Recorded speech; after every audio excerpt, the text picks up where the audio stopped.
Coming in at number 5, we have Westmark Fairbanks Hotel. Starting off with the Westmark Fairbanks Hotel located in downtown Fairbanks, Alaska, this is considered to be the finest hotel in Fairbanks. It was built by the former governor Walter Hickel in 1987, but has gone through some transformations over the years, but is still considered to be a go-to stay for couples, families, and business professionals. Not only is it a hub for tourists to stay, it also intrigues paranormal investigators who believe this hotel is indeed haunted. According to locals around the area, they have claimed to see an apparition-like figure that resembles a huge man that spends the night in room 277. He likes to make himself known by pushing the beds, poking guests in the shoulder, and even ruffling up the carpets in the room. Another ghost that is often seen at the hotel is that of a little girl who is seen roaming up and down the hallways, and sometimes she is heard laughing. Also, an apparition of a male often appears in the elevator or walks around the main entrance of the hotel. Guests who have stayed at the hotel have also claimed to have seen doors opening and closing on their own. Many paranormal investigators and enthusiasts are currently exploring this so-called haunted hotel, so more about their findings should come out in the near future. So if you plan on exploring this haunted hotel, please proceed with caution and get on the internet and share your findings to other ghost enthusiasts. Coming in at number 4, we have Gakona Lodge and Trading Post. Gakona Lodge and Trading Post is located in the Cooper River Valley in south central Alaska and is the oldest roadhouse in operation in the whole state. So you know that it has a lot of history and stories from locals and people who've stayed at the lodge. Jim Doyle built the lodge, an ice house and a storage shed in 1904 and was named Doyle's Roadhouse. The original building still exists on the property today but are no longer in use. Before selling the lodge in 1912, there are rumors that a notorious serial killer known as the Blueberry Kid even stayed at the lodge. Between the selling of the lodge in 1912 to about 1920, the lodge went through many different owners until a Norwegian man and his wife bought it, until selling it once again in 1976 to Jerry and Barbara Strang, who were among the first owners to report paranormal activity on the property. Barbara had a strange event happen when some of the kitchen workers had actually tried to contact a spirit in the lodge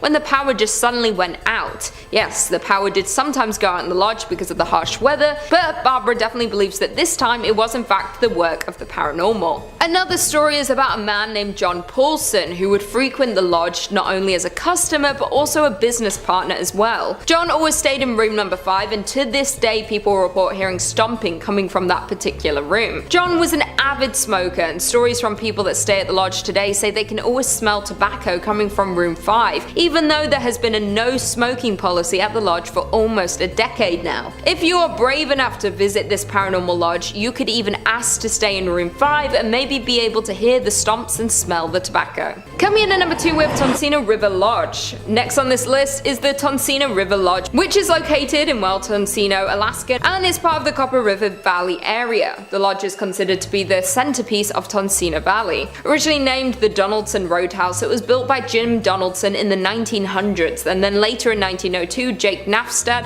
and Fred A. Martin added onto the main roadhouse building and ultimately changed the name to the Tonsina Roadhouse. Would later go under another name change, the Upper Tonsina Roadhouse, and underwent some more accommodations which could house up to 60 guests. This hotel is very historic and actually was once a brothel before it had eventually become the Tonsina River Lodge. The most popular ghost in the lodge is Charlie, who had been seen by many different workers at the lodge as well as tourists staying there. There are a few different stories of what happened to Charlie, one being that he was wanted for murder in Canada and went on the run. When authorities caught up to him, he resisted arrest and was shot and died in room 18. Another account says that Charlie got rejected from his love interest and having nothing to live for, he ended up taking his own life in room 18. And to this day he is seen wandering up and down the hallways looking for his beloved. A third version about Charlie is that during the Great Depression Charlie was living in Seattle, and not being able to find work he boarded a ship and decided to go to Alaska, eventually making his way to Tonsina and getting a job at the Roadhouse. He really enjoyed his job, but unfortunately Charlie ended up passing away in room 18.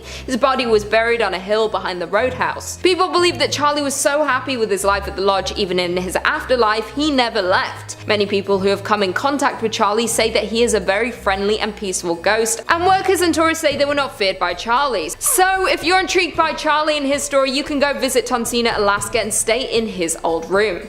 And finally, coming in at number 1, Hilton Anchorage Hotel. The Hilton Anchorage Hotel is considered to be a very famous place in the United States. Located in downtown Anchorage in 1916, it was first owned by Frank Reed. Many ghosts have come to stay in this hotel since the gold rush and have never left. One ghost that frequents the hotel is the first chief of police in Anchorage, who often is seen in the night hours around the hotel. The story says that he was shot during the Prohibition days with his own in the alleyway of the hotel, was then dragged into the hotel to try to recover from his wounds, but would soon pass away there. Another ghost that is often seen roaming the hotel is a bride. Many visitors have seen her tall silhouette, dressed in white in dark hallways and mirrors throughout the hotel during the evening hours, as well as the ghost of a little boy roaming the halls of the hotel. Guests who have stayed at the hotel have reported frequent ghost sightings in various rooms such as 217, 215, 205 and 202. Over the many years, there have been so many ghost sightings at this particular hotel that the hotel even keeps a log at the front desk of all the eerie experiences that have happened to guests and workers. The hotel has truly survived the test of time after going through the 9.2 magnitude Good Friday earthquake in 1964, which is said to be the most powerful recorded earthquake in North America and the second in all of the world. But soon after this is when the paranormal accounts started flooding in. Even through all the tragedy that downtown Anchorage has gone through, this hotel has stood its ground, and in 2016 this hotel celebrated 100 years of business. In at number 4 we have Leamaneh Castle. Leamaneh Castle has an extremely sinister history and is haunted by a woman known as the Red Mary. This castle was originally a basic 5-story Irish tower house which was built around 1480 by a member of the O'Brien family, who were one of the last of the High Kings of Ireland and a direct descendant of Brian Boru. In 1639, Conor O'Brien married a woman named Mary Ní Mahone, and she became one of the most famous women in Irish folklore who, due to her flaming red hair, was commonly known as Red Mary. She was born in 1615 and she was married before Conor, but her previous husband died mysteriously and she gained control of his fortune. Due to the fortune, the newlyweds built a large mansion onto the tower house. In 1651, Conor O'Brien died in battle and the Red Mary married once again and again and again. It is believed that she had been married a total of 25 times. After the Red Mary died, the castle had various occupants in later years until it fell into ruins at the end of the 18th century and lays abandoned to this day, but it's often visited by ghost hunters and paranormal investigators. It's believed that the Red Mary haunts the castle after her death to this very day. Mary was said to have a foul temper, and if her servants were to displease her, they would be hung out of one of the castle windows, the men by their necks and the women by their hair, until they passed away. It's even said if the maids didn't learn to do whatever the Red Lady said, then she would injure them so heavily they would bleed. After her death, it's not known exactly where she is buried, but many think she is beside the castle, and locals and tourists claim to have seen an eerie womanly figure walking the halls of the castle, often looking out the windows, giving this castle the name of being one of the most haunted Irish castles. In at number 3 we have Theatre Royal. The Theatre Royal sits in London on Drury Lane. During the late 17th century, the theatre was one of the leading theatres in all of London. There were many famous actors who performed at the West End location on a regular basis. The theatre grew in popularity after the Second World War when they pioneered musicals such as Oklahoma, My Fair Lady and Miss Saigon. It is now owned by the famous composer Andrew Lloyd Webber. Although it's no longer the most prestigious theatre in London, it is one of the first and the longest open. Today it is open with a production of Frozen. What a classic. But it is still one of the most haunted locations in London. There have been many people who have passed through the hall since it opened in the 1700s. There are many stories of tragedies that happened here and spirits that could never leave. Although there have been ghostly sightings, the performers see it as an omen of good luck for an upcoming performance. So they're not so much feared but more so welcomed before a show. The most famous ghost is the Man in Grey. He is a tall man dressed from the 18th century with a top hat and powdered wig, holding a prop sword as though he was about to step on stage to perform. There is a story told about why he haunts the theatre. Apparently the Man in Grey was preparing for his performance when he was stabbed. By who? We will never know. He then walked up into a side passage next to the royal viewing box. He was walled in so thick that no one heard him scream. It is unclear why anyone wanted to do this to the man. His remains were found over 100 years later, and there was finally an explanation for all of the sightings. So if you happen to see him during your visit, try not to get too scared. It means the show will go well. Go see Frozen, it's gonna be a bop. Coming in at number 2 we have Hampton Court Palace. The palace was built in 1514 for Cardinal Thomas Wolsey, the chief minister of King Henry VIII. When the chief fell out of grace with the king, he gave him the palace in an attempt to save face for his family. It soon became the king's favoured residence. He then commissioned to have the palace expanded. It is one of the only surviving palaces out of the many the king owned. The house is currently owned by Queen Elizabeth II and the Crown. Today the palace is open to the public and a major tourist attraction. The palace is well known for its ghosts. This was a key selling point when open to the public. They knew that the ghosts who lived within the walls would give the guests a visit to remember. One of the most seen spirits is that of Jane Seymour, who died in 1537. She was the king's third and most beloved wife. She had given the king the son he had longed for. After Prince Edward was born, Jane passed due to complications with the birth. While delighted to have his son, the king was devastated at the sudden loss of his perfect queen. A pale figure in a long white dress is reported to appear on the Silver Stick stairs, which once led up to the room in which Jane gave birth and then passed away. Jane is not only one of King Henry's wives that haunts the halls. Henry's fifth queen, Catherine Howard, had also been seen around the halls. Catherine was known for her wild ways. Her ghost is also known to be more vocal and sighted more often than that of Jane. Catherine was beheaded at the Tower in 1542. She was only 19 when she passed. She had been accused of adultery and treason. It is claimed that while she was being transported to the gallows, she broke free. She ran screaming through the halls, begging the king to have mercy on her. She never reached Henry and she would never see him again. It is said she now spends eternity screaming in anguish through those same halls. Coming in at number 1, we have Stonehenge. No one knows where Stonehenge came from. It has always been surrounded in mystery. Some archaeologists think it was created in 3000 BC to 2000 BC, but it's unclear how they would have the machinery to carve the stones or lift them into place. It is one of the most famous landmarks in the United Kingdom and is now protected to preserve it. It might be strange to believe now, but back in 1915 Stonehenge was up for public auction. Cecil Chubb had no intention to buy the landmark when he went to the auction that day. But when the bids were slow, he managed to win the land for $6,600.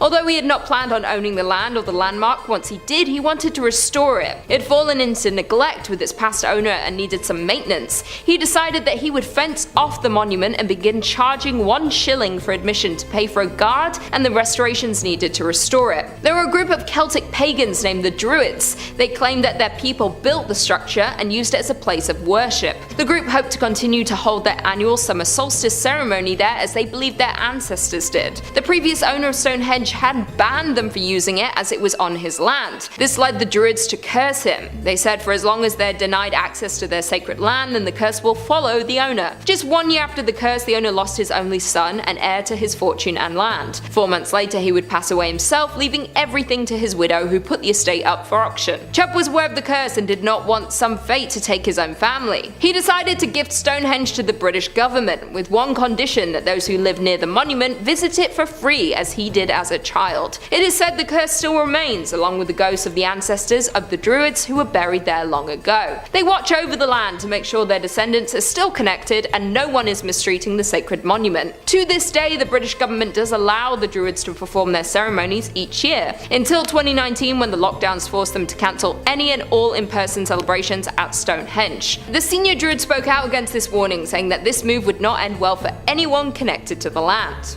Number 5 on this list is the Forbidden City. The Forbidden City was constructed in the early 1400s for the Ming Dynasty. This palace served as the base of operations for any political ongoings that China was involved in for several hundred years. It was also the home to the Chinese emperors and their families. The complex is massive, consisting of 980 buildings, 8,886 rooms, and being 178 acres in area. The Forbidden City was listed as a World Heritage Site in 1987 and is no longer used for political business, but now acts as a tourist attraction. This palace is estimated to be worth over $70 billion US, which makes it the most valuable palace and piece of real estate on the entire planet. I imagine that when they were valuing this palace though, they didn't factor in that it's deeply haunted. The Forbidden City has been home to many Chinese emperors during its existence. During its time, it's seen them partake in a wide array of atrocities. The murder of Chinese slaves has happened countless times. times. Granted, this hasn't always been done by an authoritative figure, but skirmishes between servants and slaves have happened many times throughout this palace's history. And also, it hasn't just been slaves, but others have been murdered within these walls too. Many people speculate on some of the sinister acts that have happened here, but many of those acts have never been proven. This leads to the secrecy that has shrouded this place since its construction. Nowadays, this forbidden city is haunted by several ghosts and ghouls. One of the most famous sightings was from a guard. They swore that while they were on duty, they were approached by a lady in white without any face at all. This legend has been echoed by some of the other people over the years, although this lady's origin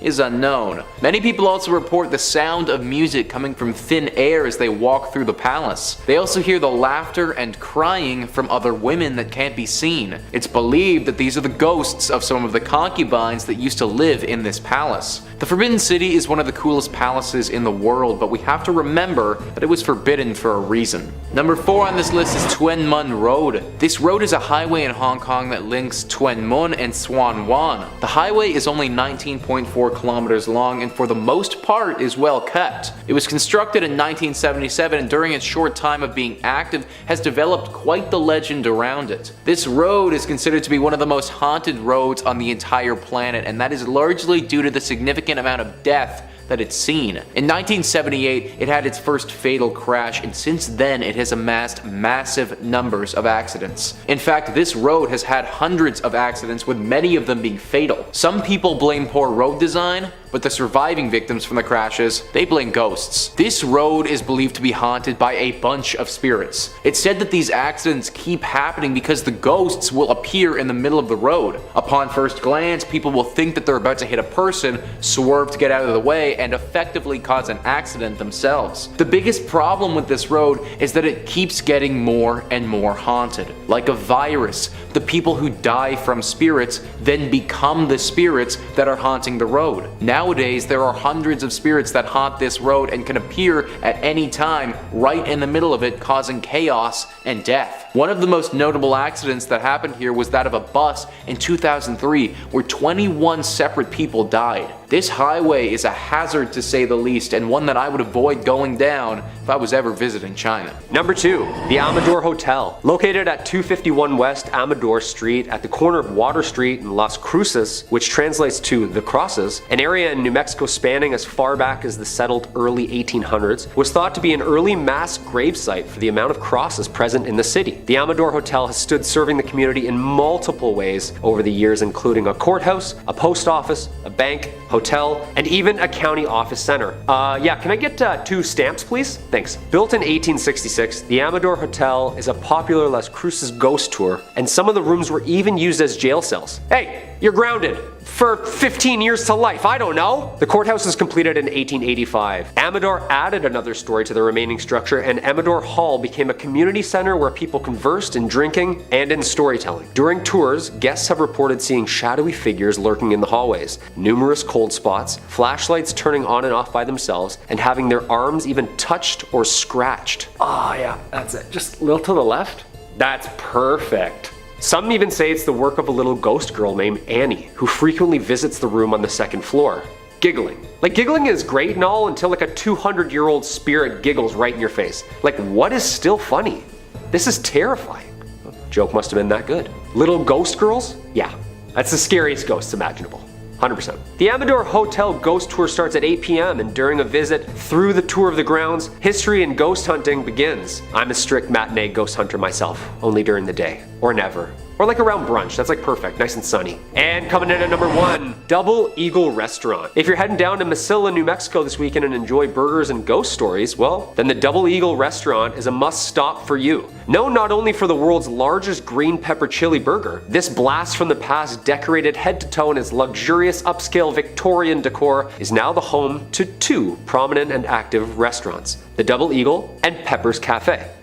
Alright, here we go, let's dive in. Possibly the world's most haunted restaurants, originally owned by the Mace family, owning one of the leading and most lucrative import-export businesses in Santa Fe, was Senor and Senora Mace. Senora Mace expected only the best for her eldest son, Armando. Mothers and their sons, right? Always imaginarily wiping something off their faces. Come here, there's more. There is grim history here, involving 2 forbidden star-crossed lovers and a pair of sewing scissors. Thank you.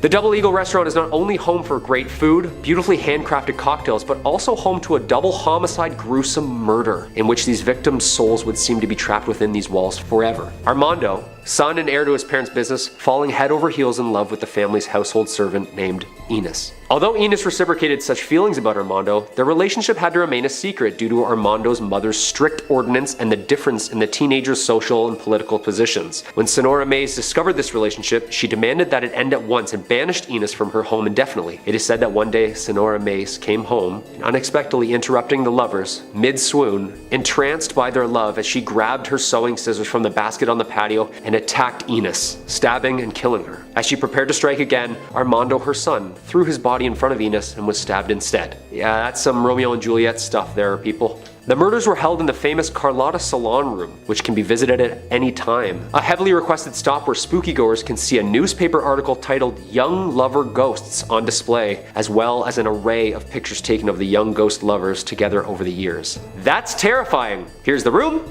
here's what happened, here's some proof.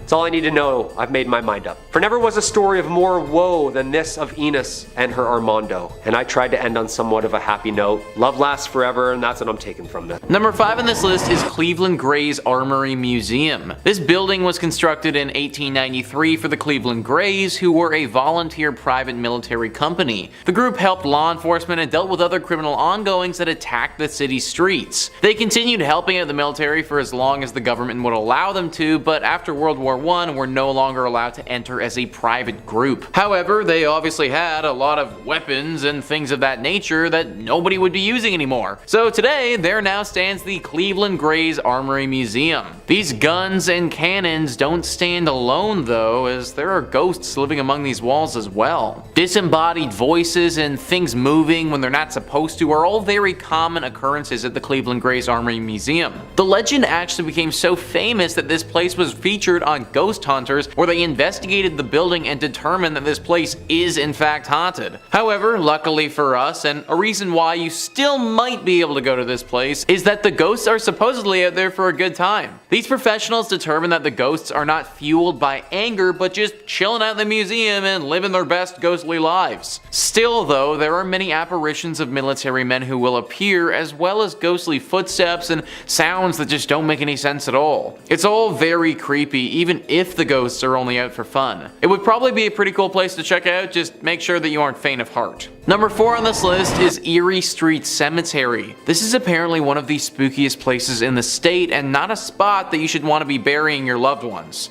Only in your state rights. In 1826, this charming cemetery was established on East 9th Street, though it was known as Erie Street at the time. Before then, a community burial ground was maintained near modern-day Public Square. Expansion, of course, eventually caught up with the cemetery, and it's now right across the street from Progressive Field. This growth once threatened the cemetery's existence as bodies were removed from the cemetery in the early 1900s to make space for the new development. This preparation was shut down when the Pioneers Memorial Association was founded, so the burial grounds remains, yet it now feels oddly out of place. Perhaps one of the most unforgettable stories is that of Jock Ossaut, also known as Walking Bear. Jock Ossaut was the proud chief of the Meskwaki, a tribe that existed in Iowa. Following the conclusion of the Black Hawk War, Jock Ossaut came out east to hunt. He made the acquaintance of Dan Marble and joined his theater troupe, traveled to England, and even came into the favor of Queen Victoria. However, he fell ill and parted ways with the troupe. Legend maintains that Jock Ossaut was making his way home to his ancestral lands,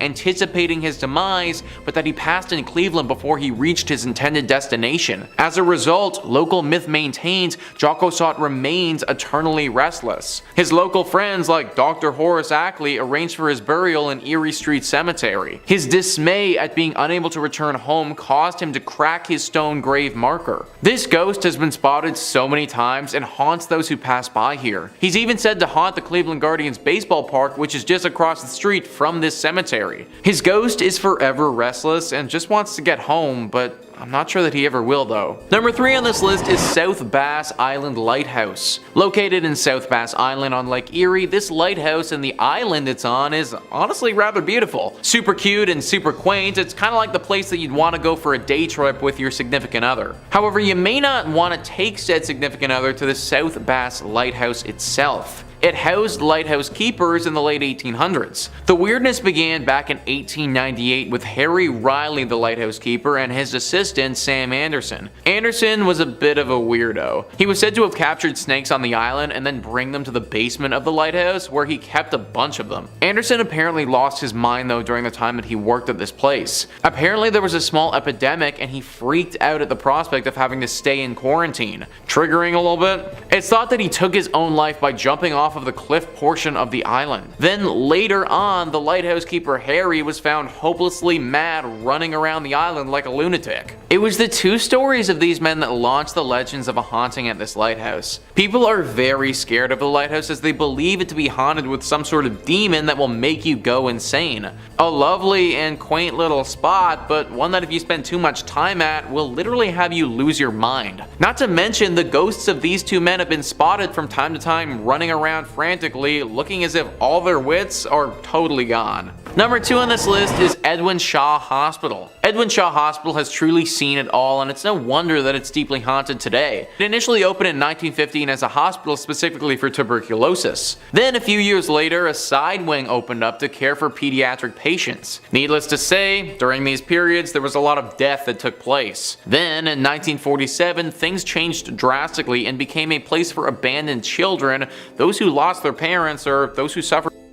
For the next few years of this place's operation, there were a decent amount of scandals that took place. Tons of reports of mistreatment of these children, with some patients even taking their own lives during this time. Eventually this became a psychiatric hospital as well, and as you can probably imagine, it saw its fair share of human rights violations and scary things. Now, this place is no more, it's completely demolished, but the area is still deeply haunted. Ohio Exploration went prior to its demolition in 2017 and saw its haunted nature firsthand. They write, "Of course, with such a rich and diverse history, it is no surprise that Edwin Shaw was said to be haunted. The spirits of not only the tuberculosis victims, there are 246 buried in the hospital cemetery, but also of those children who took their own lives and those who fell victim to ill fates were said to haunt the hospital and its grounds. Doors opened and closed by themselves, and sounds of spectral footsteps were often heard in the halls. The sounds of a meal being served in the mess hall were heard quite frequently, but upon inspection, the hall was completely empty. Ghostly humming and other odd sounds were heard in Sunshine Village, where the bulk of the paranormal activity was said to take place.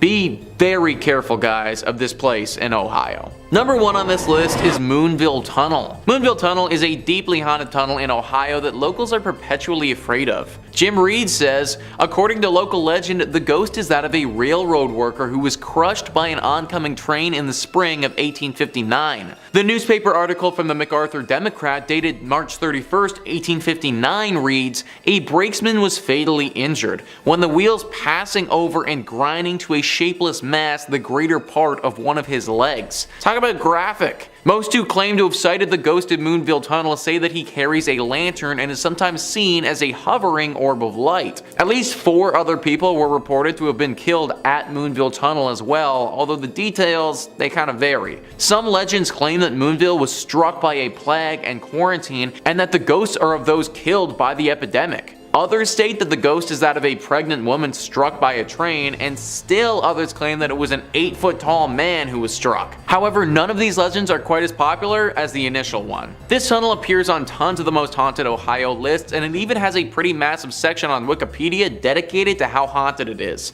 That can't be said for most other places, and just kind of leads to the legitimacy of these ghosts. On the Wikipedia page, there are also extensive stories about the Lavender Lady, the Engineer, and the Bully, who were all apparently characters that died due to this train many years ago. As Jim Reed mentioned earlier though, these are lesser legends, but still could have actually happened. Whatever or whoever is truly haunting this tunnel, it's clear that it probably isn't safe for us to be exploring. Avoid the Moonville Tunnel at all costs. Unless you're in a train, in that case, because considering how our ghosts became ghosts, you might actually be safe. Number 5 on this list is the Pali Highway. This highway is super unique in how it's haunted and honestly really interesting. Quoting only in your state, they write, "Nowhere is there a higher concentration of varied ghost stories than along Ohio's beautiful and haunted Pali Highway. From ancient Hawaiian legends to major battle sites, the highway meanders through the Koalo Mountains between Honolulu and the Windward Coast, and it's one of the most ghastly places in all of Hawaii. It's said that Pele and the demigod Kamapua, a half-man, half-pig,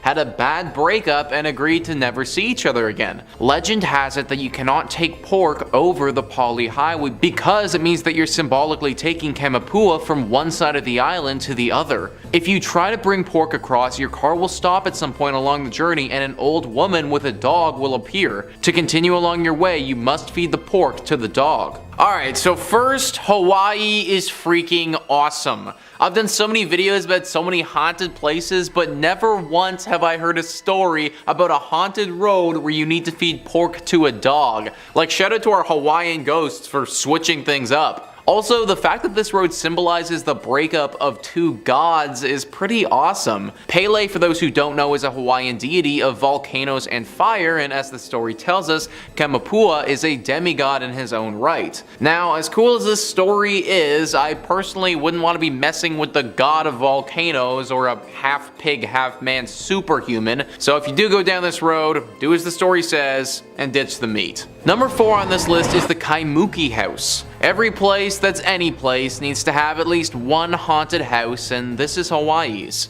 Only in Your State once again writes, "The famous haunted Kaimuki House, located on the corner of 8th and Harding on a foundation of 2 beds of lava rock, is known to many as one of the most haunted places on the island. The house itself looks relatively normal, but the story behind it is anything but. The creature said to reside in this house is a kasha, a man-eating ghost from Japanese folklore, and the stories surrounding its haunting of the Kaimuki House have been extensively documented. The original tale tells of a young couple who moved into the home and their neighbors who, upon hearing loud bangs and crashes, suspected domestic violence and called the police. When the police arrived, the couple claimed that they were being attacked by a force that they couldn't see." So guys, I did some research and looked into this kasha creature, and this is really interesting. One, if it is a kasha, then it's pretty far from home because they're said to reside in Japan. And 2, this one functions slightly differently than a typical kasha would. This creature is said to be a giant, grotesque looking cat thing that runs on 2 legs and looks super mischievous. Typically, a kasha will steal corpses of those who are already dead, specifically people who performed evil deeds in their life. Therefore, it's pretty uncommon for a kasha to actually attack people who are still alive, as the couple in our story reported. All this being said though, kasha are considered to be servants of hell, so I'm not going to put anything past them. This house is the most haunted in all of Hawaii and should be avoided at all costs. Number 3 on this list is Mackenzie State Recreation Area. It's honestly really too bad that this place is haunted because from what I've read, it's quite beautiful. 13 acres of lush Hawaiian nature by the water. Beautiful lookout spots, ironwood trees, but also a bunch of ghosts. Apparently this area has seen some horrible tragedies over the years. Murders and just other horrible things have taken place here and left their mark. The most famous story is of a couple who was recently engaged. They went out to this park and were staying overnight doing a little camping trip. For reasons unknown to the police, this couple was beaten to death and left there. This could have been by a person, or it could have also been done by a demon. Their ghosts are certainly some of the most commonly spotted, but other apparitions are also seen occasionally. It should also be noted that just general scary things happen here on the daily. Screams coming from thin air, drastic changes in temperature, the feeling of a dark aura just hanging over top of you. All of this is part of the norm at this park. And like I said, it's really too bad that it had to be this way because in pictures, this area just looks freaking gorgeous. For obvious reasons though, I can't possibly recommend going here, and I do advise you to stick to some of the other gorgeous spots Hawaii has to offer. Number 2 on this list is Kalihi Valley. The Kalihi Valley is honestly super beautiful and has some amazing natural terrain just like our park. I wouldn't want to go at nighttime though, because if you do, you may run into some night marchers. Legend says that the Hawaiian night marchers are a group of ghostly apparitions resembling ancient Hawaiian warriors. These warriors are heavily armed with spears and clubs and other archaic weapons and bang loud war drums as they march throughout the island. They appear at night with the goal of searching for their next fight and are fated to do this forever until they find it. These warriors were killed many years ago, but it's believed that a curse hangs over them and they're just forever gonna walk this island until they can defend it one final time. The problem is that nobody's really coming to attack Hawaii these days, and these warriors don't have any enemies to slay. Now, the sightings of these phantoms are honestly not as rare as you might think. Many longtime Hawaiian residents have reported having at least one encounter with the night marchers before, with some tourists even saying that they've had run-ins with them. These people are kind of lucky to be living and telling the tale though, because the scariest part about these night marchers is that your life could actually be on the line. It's widely believed that if you were to make direct eye contact with a night marcher, then either you or someone you love is gonna suffer a very grim fate. The only way to save yourself if you happen to stumble upon these warriors, as funny as it may seem, is to lie completely flat on the ground as a sign of respect. I personally don't really know why getting a face full of dirt pleases these ancient warriors, but apparently it does. If you are gonna go check out this valley, then just make sure you do it during the daytime and avoid these night marchers altogether. And finally, number 1 on this list is Kaneana Cave. This cave has seen some things, man. Only in Your State says once again, Kaneana Cave, a truly mysterious sight. This sinister story features Kamaholia, a shapeshifter who could transform himself from a shark into a man. He and his human wife gave birth to a son, Nanawa. When the son discovered his taste for human flesh, like all man-eating sharks, he disguised himself as a human in order to trick his victims. He would drag his victims into the cave and eat them. In ancient times, the Hawaiian people were forbidden from entering the cave, fearful that they would be attacked and eaten by this shark man. When residents later found out about Nanawa's true identity, that he was a shark man, they captured and killed him. Today, the souls of those who died here are said to haunt the area, and according to local storytellers, Kaneana Cave is a repository for psychic energy. This is one location you just won't want to visit at night in Hawaii, or alone ever. So we got a shark into a man, into a sick killer with the souls of those who have died. No, no, no, and another big no. This cave is just way too much for anyone to be going to. Hawaii is out here striking us again with the uniqueness, which I definitely thank them for, but this one is just far too much. I personally do not want to have to deal with the dead souls of those who were eaten by a shark man, or possibly even run into the ghost of said shark demon thing. Kaneana Cave is 100% on the do not travel list and should probably just be boarded up by the sounds of it.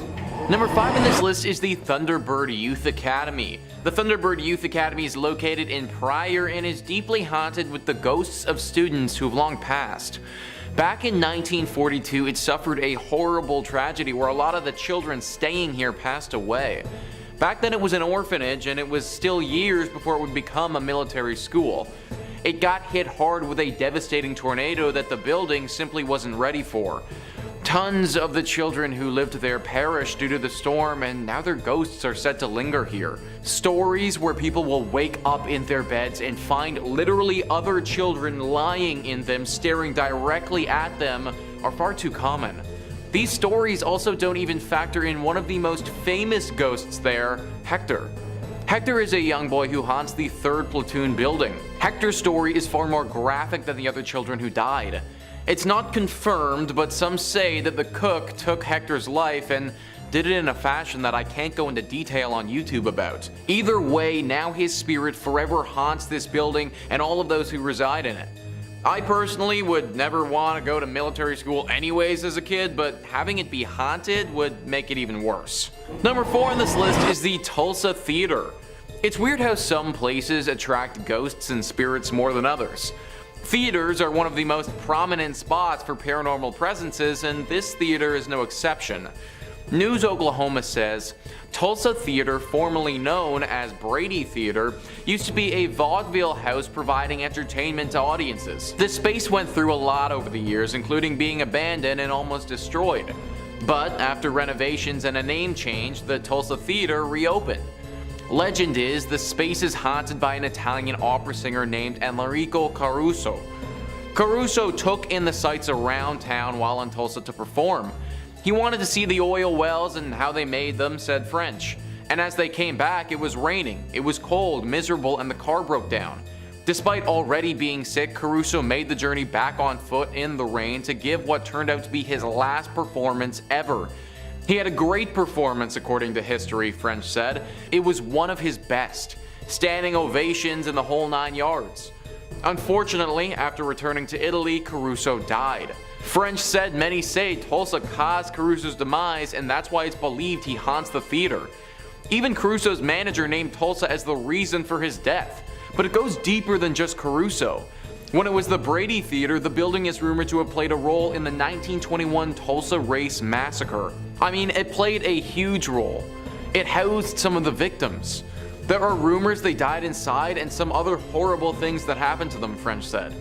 We actually captured electronic video phenomena evidence that almost confirms all of the stories there. The Tulsa Race Massacre was a horrible display of hate and racism.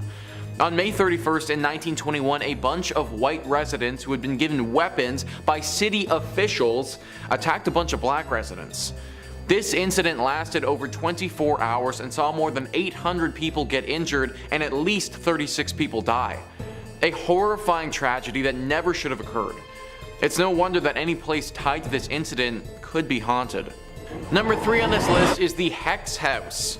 Yeah, that's right guys, this place is literally called the Hex House, so it's no wonder why it's making the list. News Oklahoma says again, so this is something we feature in our serial killer tour. The new Hex House is inspired by the home that used to belong to Carol Ann Smith. French said the original Hex House, located at 10 East 21st Street, has negative energy attached. I mean, the things that she did with her nephew. They were dumping hot water on people that lived in the duplex next to them. There's also that whole history of her keeping those 2 hostages in the basement and kind of hypnotizing them, putting hexes on them. Yes, it's insane, said French. Claims of windshield wipers or stereos going on while the car is off are frequent if parked nearby. French even says they tested the theory during a tour and claimed she never did it again. We turned the bus off, but then it wouldn't start back up. It wasn't until a lady said she called Carol Ann a bad name and then she apologized. As soon as she was done, the bus came immediately back on, French says. The reason this house is on the killer tour list is due to what went down in 1928, guys. John Blymier, after receiving consultation from a woman named Nellie Knoll, thought that he had been cursed by another man named Nelson Raymer. John and some of his friends broke into the home, which is the Hex House, and then brutally killed Nelson. After they did this, they tried to set the house on fire, but it actually didn't burn. Since then, it's been a hotspot for ghosts, specifically that of Nelson Raymer. Number 5 on this list is the Seelbach Hotel. Seelbach Hotel is located in the heart of Louisville and has been there for quite some time. Virginia Travel Tips says, in 1905, the Seelbach Hotel in Louisville opened its doors. For more than a century, this exquisite historic hotel has functioned as one of Kentucky's most important historical landmarks. The hotel, on the other hand, is notorious for its ghostly activity. Patricia Wilson, the Lady in Blue, is one of the hotel's most famous sightings. She was a woman who had recently divorced her spouse and intended to meet him later at Seelbach to try and work out their differences. Unfortunately, her husband died in a car accident and never showed up. She was devastated by the loss and she died not long after that. As a result, guests notice a woman in a blue outfit strolling around the hotel. Other ghosts have been reported at the hotel, and they include a woman dressed in old, worn-out clothing who was approached by a staff member attempting to communicate with her, but then she disappeared. Most of the encounters with this woman have been tame, but there have been some that have gotten quite aggressive. Some teenagers were apparently making fun of her or doing something that they shouldn't have been doing, and she responded by literally clawing and scratching at one of them, leaving horrible marks behind. The victim also said that it felt as if she crawled into his brain and told him horrible secrets about himself that he'll never be able to forget. A hotel like this is supposed to be nice and relaxing, but based on what I've read, I don't know if that's going to be the experience you get at Seelbach. Number 4 on this list is the Talbott Tavern. Really too bad that this place is haunted, because it would have been a pretty nice spot to get a brew if it wasn't. Virginia Travel Tips says, built in 1778, the Talbott Tavern is located in Bardstown, Kentucky. Currently, the Haunted Kentucky Tavern serves as both a restaurant and a 5-room B&B, and it's known for being haunted. A former accountant recalls coming across a man in a long coat strolling across the top floor.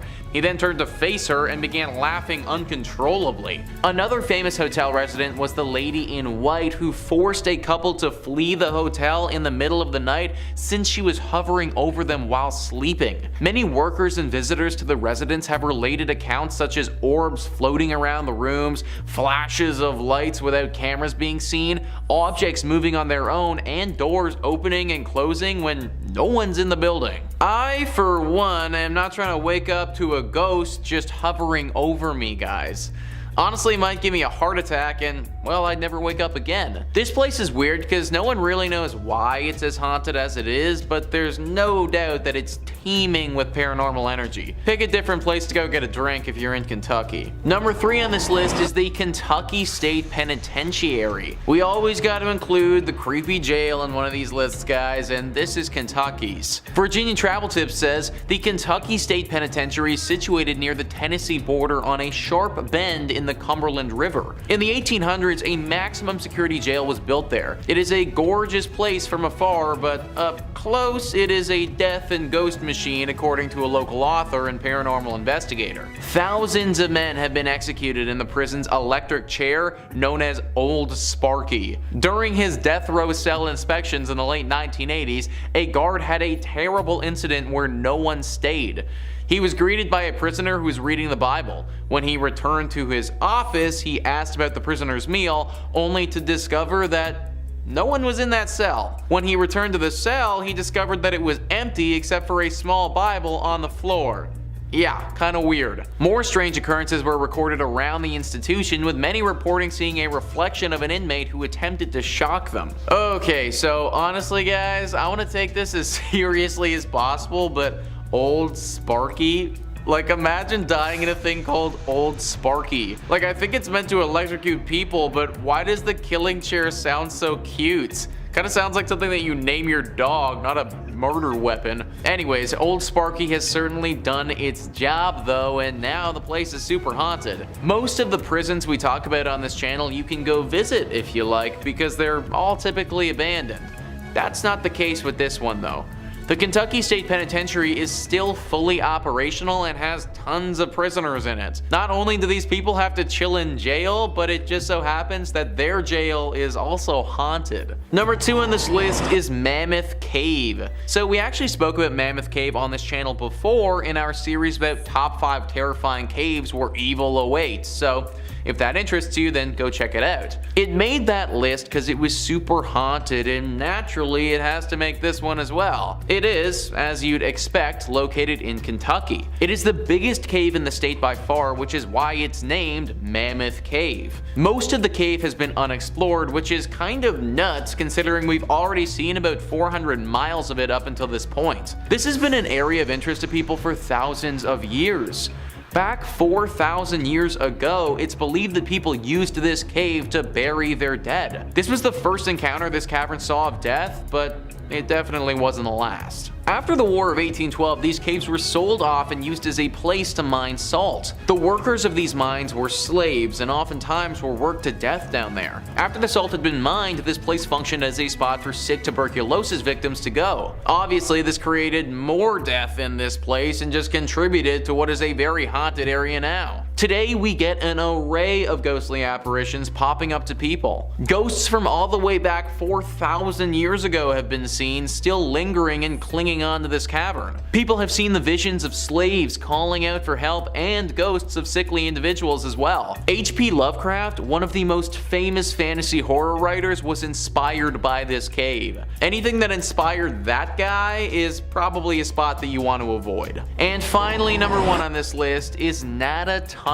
What is it about tunnels that's just so creepy? It feels like there are a few locations in the world that seem to attract paranormal activity, and tunnels are definitely right up there. Virginia Travel Tips says Nada Tunnel, also known as the Gateway to Red River Gorge, is located in Powell County, Kentucky. Works of a one-lane tunnel on a two-way road began in 1910 and concluded in 1911. Drills and dynamite were used to rip through the limestone rock during construction, and one worker died while attempting to dissolve a stick of frozen dynamite by placing it next to the fire, which, resulted in the dynamite exploding. As a result, the man's spirit is claimed to haunt the Kentucky Tunnel. Others allege that the location is haunted as a result of a climber who died in this region. These incidents are linked to the mythology of a green orb appearing in front of the tunnel. If you plan to enter the tunnel, keep in mind that it only fits one automobile at a time, therefore check for other car headlights before proceeding. This is one of the coolest haunted places in Kentucky for the sake of it being engulfed in nature. So it may look really cool, but the haunted nature of this spot makes me think that it should be avoided. Man, imagine literally getting blown up by a stick of dynamite. Like, that might actually be the worst. Granted, my dude did stick the dynamite literally right next to a fire, so I feel like he might have brought this one on himself a little bit. I'm not really sure how the climber would have died in this tunnel, but you gotta imagine that he screwed up if he was climbing in a tunnel. Either way, the spot is definitely riddled with these spirits, and they manifest themselves as this glowing green orb. Now, there haven't been too many reports of this thing being super dangerous, but it is definitely creepy to say the least. Locals don't really travel down this pathway for fear of the orb and what it could potentially do to them. Also, on a total side note, I just want to bring up the fact that this is a one-way tunnel on a two-lane road. Like, how dangerous is that, guys? What if it's foggy or something and I can't see all the way down the tunnel to the other car? That is literally the dumbest road design I have ever heard of. Maybe the legend was just created by the locals because they know how dangerous this freaking tunnel is. Regardless of what it is, I recommend staying away. In at number 5 we have Develi's Cave. Develi's Cave is one of the most famous and well-known haunted caves in the world, and tourists and locals visit often to try and come in contact with the paranormal spirits that haunt the cave. It's located in Penteli, a mountain to the north of Athens, Greece, and has been around since the 5th century. Back then it was used as a marble quarry by the builders of the Acropolis, and the cave was actually discovered by accident during work for the extraction of marble. During the Middle Ages it was used by Orthodox Christian hermits, and later on a small church was built at the entrance of the cave, featuring an unusual double layout, one part devoted to Saint Spyridon and one to Saint Nicholas. It was used as a place of worship for the followers of Pan and the nymphs. It is also believed to have been, and still could possibly be, used by other religious groups, mainly occultists. The cave got its name from a belief that an infamous 19th century thief and robber named Develi used the cave as a hideout, and legend has it that he hid his treasures inside the cave, and over the years many people have come to try and find his fortune. Many times throughout history the cave has been used as a shelter for civilians, and in 1977 construction work started on the cave, and it's unclear who was behind it. Many believe it might have been the works of the government wanting to use the cave and surrounding areas for the US and Greek army. The cave has been associated with various paranormal activity and ghost sightings since the ancient times, this being the main reason it's being used for a place of worship. The mystical character of the cave continues to fascinate people to this day, and dozens of urban legends are connected to the cave. There are numerous tales of people experiencing strange and abnormal activity that has taken place in and around the cave. Stories tell of electronics that stop working, water flowing the wrong way, and disappearances of explorers who enter the cave to never emerge again. Also, details such as a small handprint near the entrance furthers the mystery of this place. In at number 4, the Necromantian. The Necromantian was an ancient Greek temple built and dedicated to the god and goddess of the underworld. The Necromantium was an ancient Greek temple built and dedicated to the god and goddess of the underworld, Hades and Persephone. According to tradition, it was located on the banks of Acheron River in Epirus, near the ancient city of Ephria. This site was believed to be the door to Hades, the realm of the dead. The word Necromantium means oracle of the dead, and the faithful came here to talk to their dead ancestors. Other temples were known to house oracles of the dead, but the Necromantium of Ephira was the most important.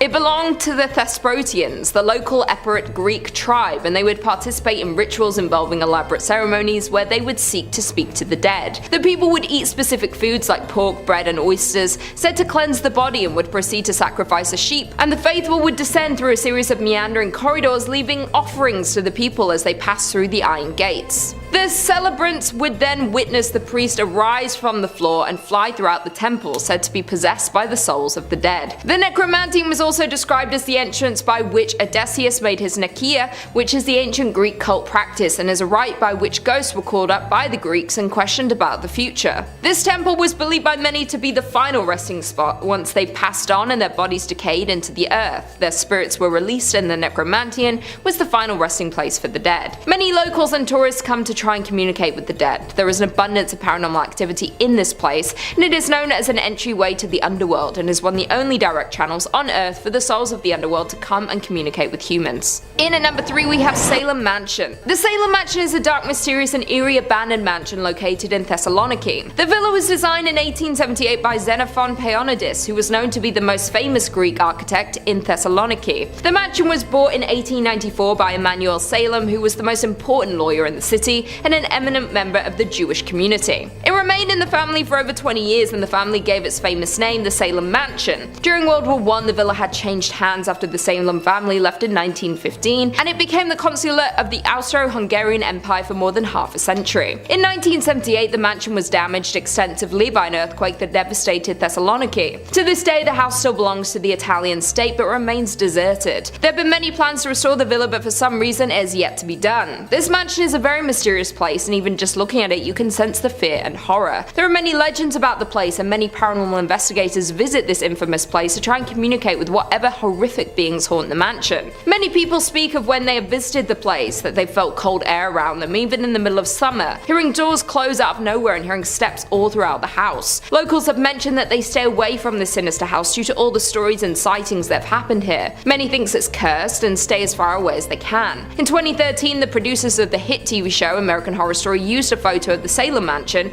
for one of the posters promoting the new season because of its haunting appearance. None of the people working on the series ever mentioned the home being in Greece, and the series of the show, Coven, revolves around a group of witches and is set in New Orleans, so many believe this house is located in the United States. If you're brave enough to visit the Salem Mansion, you have to go all the way to Greece. In at number 2 we have Kontos Mansion. The Kontos Mansion was built in 1900 for Nicholas Kontos, who was the Russian consul for Greece and lived there with his wife and 4 children. The mansion is located beside the ocean in the small village of Ano Lahonia Pelion. Nicholas was one of the most powerful men in central Greece at the time and was widely known in the Pharsala area, and they owned homes in other places like Volos and Athens. The popular urban legend that surrounds the house is that it's haunted after the death of the Kontos family, who was supposedly poisoned by a dead lizard that had fallen into a jug of milk. It was later found out that the children in the family died in their early teens of tuberculosis, but the urban legend is reinforced by the funerary monument in the cemetery of Volos, which presents a table with a decanter and 3 chairs around it, each inscribed with each name of the children and the age they passed, but they all said they all died at a very young age. No one really knows the truth, so the rumors of this cursed mansion continue to this day. Another legend believes that many war soldiers also haunt the mansion. During World War II, the mansion was occupied by the Nazis, who used it as headquarters where Greek warriors were interrogated and tortured. There were many Greeks who were tortured and executed in the villa's basement. This mysterious mansion has many different stories, and these are reinforced because many other families who lived in the mansion after the Kontos fell into a lot of misfortune, as well as people who worked on the home. Many of the past owners reported hearing spine-chilling screams and cries, causing none of them to stay too long. Some of the workers who helped renovate the villa never saw end results, as many of them unexpectedly died before finishing. Many locals tend to stay away from the the haunted mansion, but many tourists come to experience the haunting for themselves. But this mansion is one of many in Greece that have multiple ghost sightings inside and is truly terrifying. To this day, the Kontos Mansion stands empty and abandoned, which makes this place even scarier. And finally, in at number 1 we have Villa Kalogis. The Villa Kalogis is located in the Rafina area of Attica, which was owned by Pericles Kalogis, who was a very wealthy but disturbed man. The villa was named after him, and he stayed in the large mansion with his wife and family. The legend says that in 1910 Pericles took the life of his wife before taking his own life, and some versions tell the story of him taking the life of his whole family before taking his own life in the family home. So there are many stories of Pericles and his family haunting the home, and many have seen family members running around the home and hearing mysterious footsteps. During World War II, the home had been taken over by Nazis, who used it to imprison and torture Greeks in the cellar,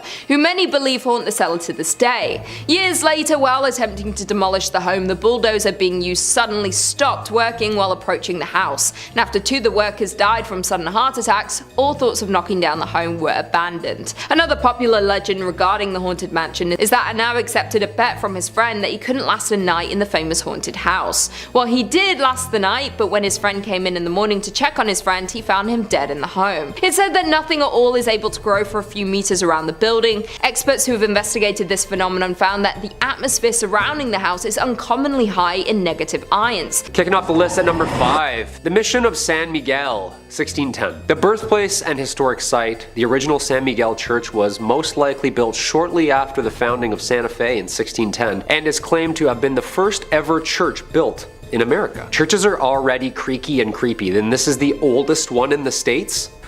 Okay, here we go. This church was built right across the Santa Fe River in the area referred to as the Barrio de Analco, which was inhabited mainly by the native population for the past 1,000 years. The San Miguel mission was first mentioned in writing in 1628, indicating it was in use at that point as both a mission and a school. Although intended as a mission, the Spanish also used it as their parish church until the parroquia was completed. The original San Miguel church was probably much smaller than the structure present, with more of a rectangular apse, a slightly raised sanctuary, and a simple front elevation with no towers at all. The surviving foundations were excavated and closely researched by Bruce Ellis and Stanley Stubbs in 1955. Although the present building dates from 1710, it has undergone a multitude of significant structural changes since its infamous riot in which partially destroyed the building during the Pueblo Revolt of 1680. This was an uprising of mostly the indigenous Pueblo peoples against the Spanish colonizers in Santa Fe de Nuevo Mexico. The Pueblo Revolt killed around 400 Spaniards and drove the remaining 2,000 settlers out of the province, which is where the creepy stuff kinda sits around. Since its construction, there have been over 300 years of ghostly apparitions seen at these ruins. You can never really pinpoint a specific person at this location, but there are numerous sightings that have been documented over the years, ranging from ghost horses, dragging sounds, and loud bangs resembling warfare. The San Miguel Chapel still stands after 400 years due to its local, national, and international community that has supported its preservation and history. Everybody chipping in. I love it. Little TLC. I bet you this is also where you see ghosts on different floors that used to be there or behind walls that don't even exist anymore. Like, are they bound by these structures forever? They're just like... No.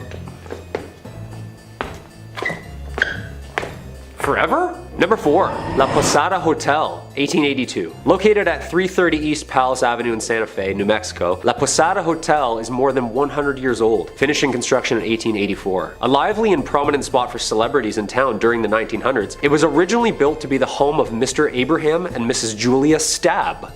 Perfect last name for the start of something scary. Stabb. A prominent businessman and a German immigrant, Abraham had constructed this beautiful Grand French Second Empire estate ready to make a life working with his brother Zodak in business and eventually settling down in this historic town, with the mansion acting as a social hub for both the business and celebrity events. It is said that the Stabbs have 7 children, one of which died at birth, and which in fact led Miss Stabb to a depressed self-exile state, dying at the age of only 52. The mansion was converted into a hotel in 1936, shortly after the rubble of the Depression had cleared, and it is said that Julia herself haunts the rooms of La Posada Hotel. Guests have made claims to hear voices in vacant bedrooms, lights flickering on and off, and even doors slamming in the middle of the night. Voices saying things like, "I'm in here." It's never just like casual and calm, like, "Oh yeah, just leave the door open, I'm in here, come on in." It's always a creepy whisper in here like, "I'm in here."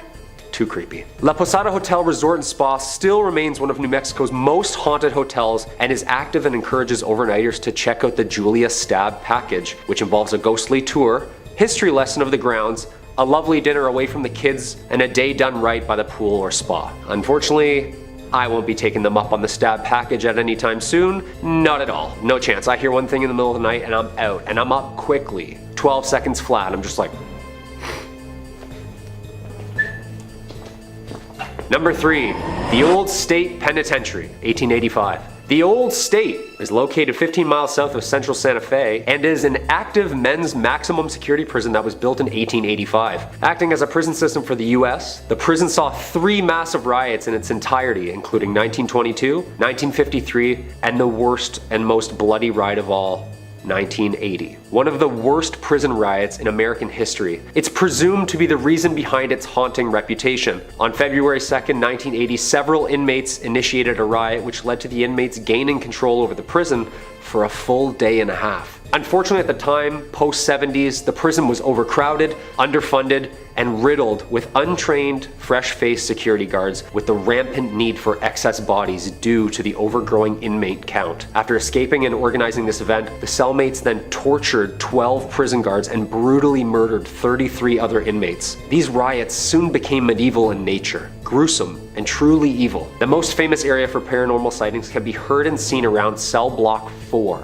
Men here were brutally butchered, dismembered, decapitated, and some even hung up on the cells and burned alive. This section of the prison was closed in 1998 and is now referred to as Old Main. As if that history isn't dark enough, witnesses and researchers claim that there's a ton of spirits that roam this prison. Dark figures and ghostly shadows have been seen roaming the cells and halls, unexplainable slamming of cell doors, men's voices, strange noises, and even echoed screams can be heard at this location. This is why I don't even jaywalk, people. Stay a couple nights at this haunted prison looking at axe marks on the ground? Yeah, no, I'm getting my phone out right away. I know exactly who I'm gonna call.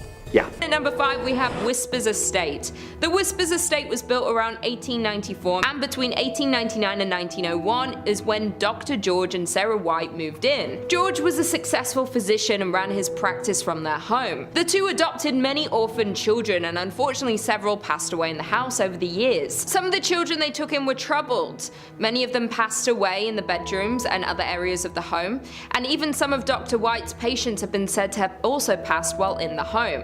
Dr. White practiced in the home for over 25 years, so it's probable but unknown how many over the years had passed in the home. In the early 2000s, the home underwent renovations and a lot of bizarre activity began. Many claim that lights would flicker on and off, footsteps would be heard stomping around on the second floor, and as time went on, the activity escalated. To this day, people reserve time to come and experience all this paranormal activity, and are encouraged to write down any experiences they had while in the home, and these accounts are posted to the Whispers Estate's official Facebook page.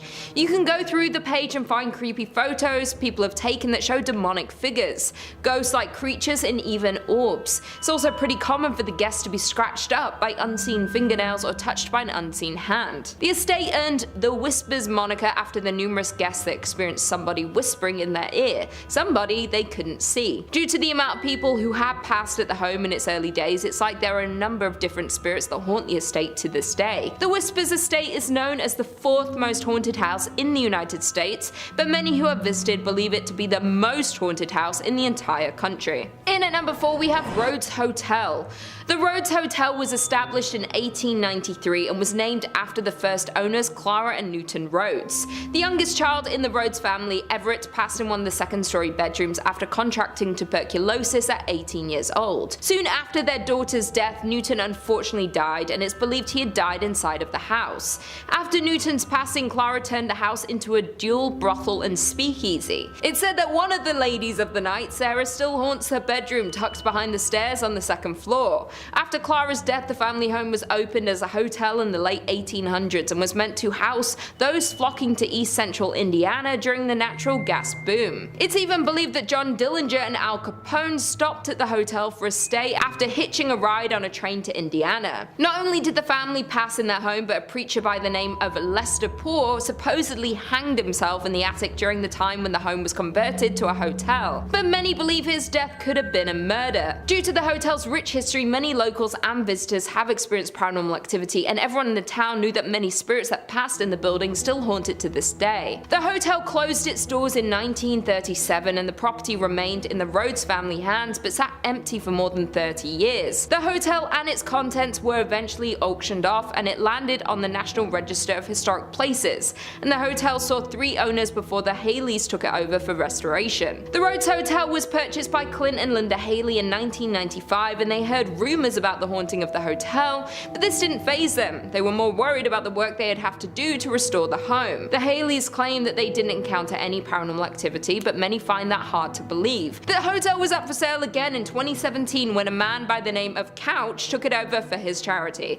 Couch had launched the Lost Limbs Foundation 4 years earlier, which raised funds for prosthetic limbs for children. To this day, Couch's charity has owned and run the hotel. Not only had it been named among Indiana's most haunted places, but the hotel is consistently booked for private and paranormal investigations. The overnight investigation tickets can get up to $200, and this hotel attracts people from across the country. There have been many investigators that believe there is extensive activity in this old hotel, and people have captured a figure-like shadow moving across the living room curtains with the use of night vision cameras. Most commonly, people hear whispers and the second floor creaking when no one is inside. Unlike the Haleys, Couch said he's seen and heard supernatural happenings in the hotel since moving onto the property in 2017. He's heard footsteps on the staircase, the property camera has turned off randomly, and picked up voices before the footage flickers back on.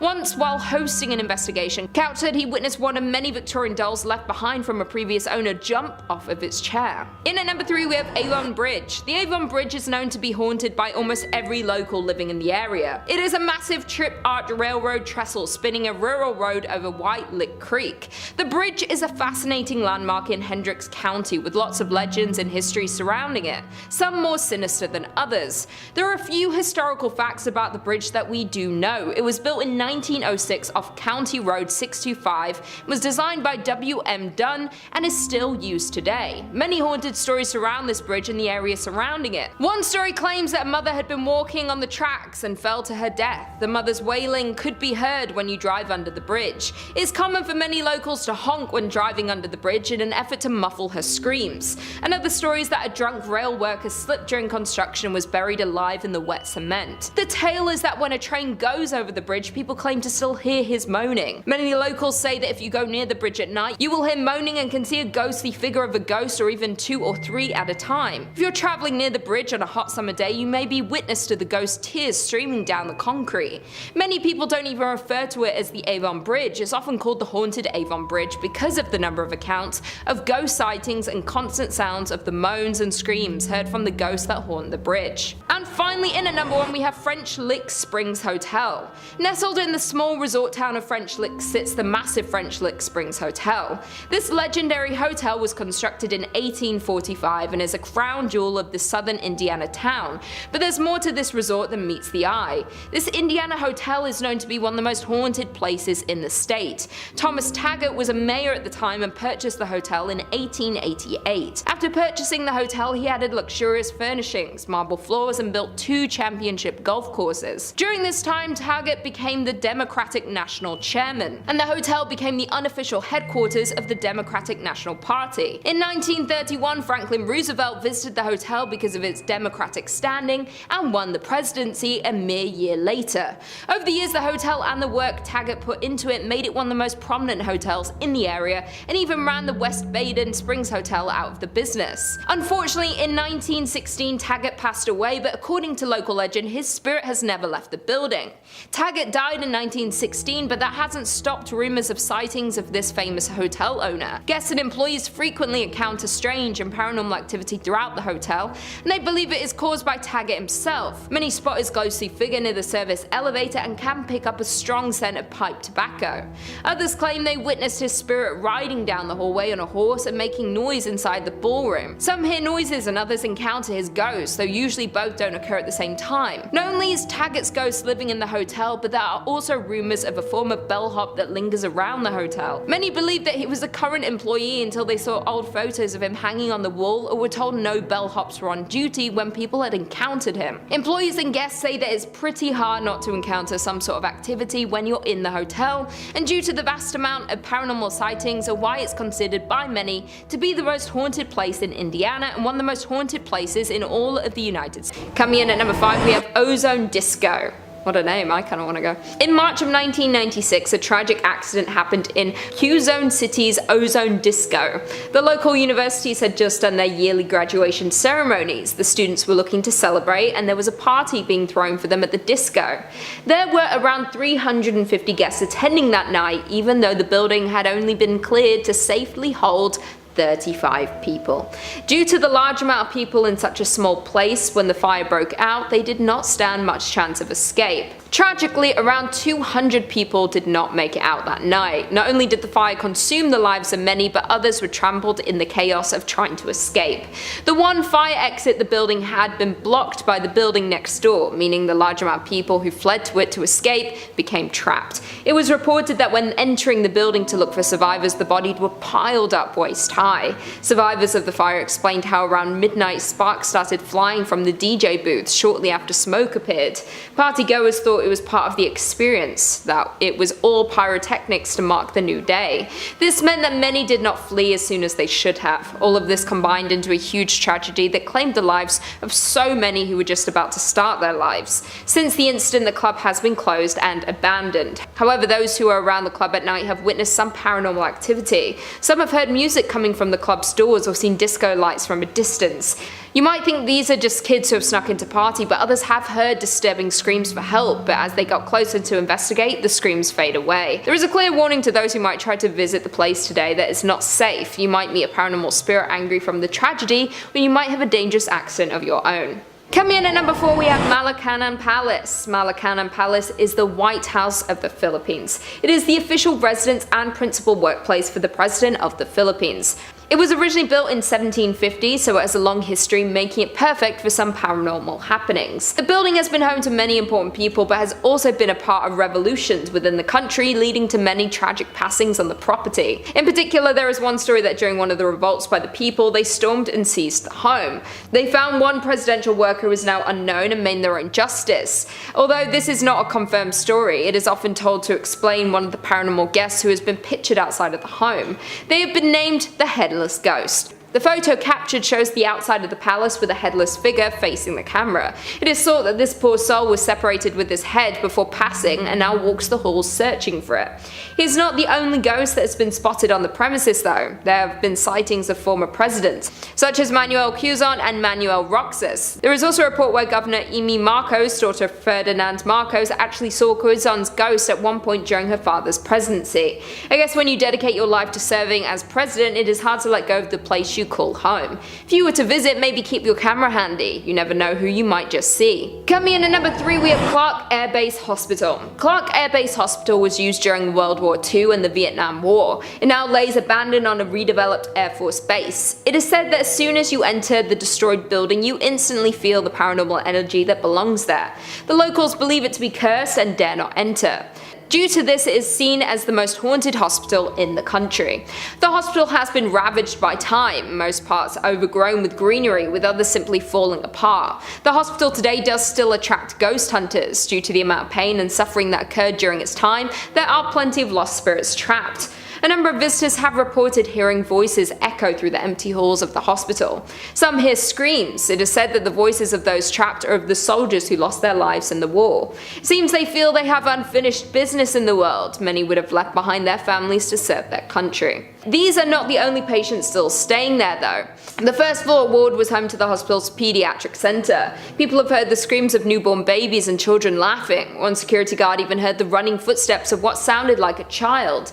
This entity ran straight past him one night while on patrol. He has since refused to patrol within the hospital walls. The hotel did still operate after the war until a nearby volcano erupted, covering the hospital in ash. This was taken as a sign by the locals that nature was warning them to stay away. There are also those who ignore the warnings and venture inside. Just be warned, it seems to have a habit of causing tragedy. Coming in at number 2 we have Laproll House. The Laproll House was built by Roberto Laproll in the 1930s. During World War II, the house was used by Japanese soldiers. They were reportedly a nasty group of brutes. They attacked local women, tortured suspected ties, and even ended their life once they received any information that they had. The house is said to have seen many horrors due to all of this, and the home was never the same after the soldiers left. Those who had been there within this time warned others to stay away. The house transferred ownership after the death of the head of the Laproll clan. They attempted to maintain the home, but the years and horrors do show on the home's old exterior. The house has withstood much more than those around it, both man-made and natural disasters. To everyone's surprise, the house was still standing after the deadly earthquake of 1990. In 2013, the home was turned into a museum. It was at this point that we started to hear more details about the hauntings inside. The show has been visited on many ghost haunting shows, along with being featured in a film. Those who have visited the house have told of what they found and why the house is visited often by paranormal investigators. One visitor claimed that they heard screams coming from the lower sections of the home. They rushed to go see if someone was hurt, but they found nothing. As they read more about the home, they believe this could have been linked to where the torture happened during the war.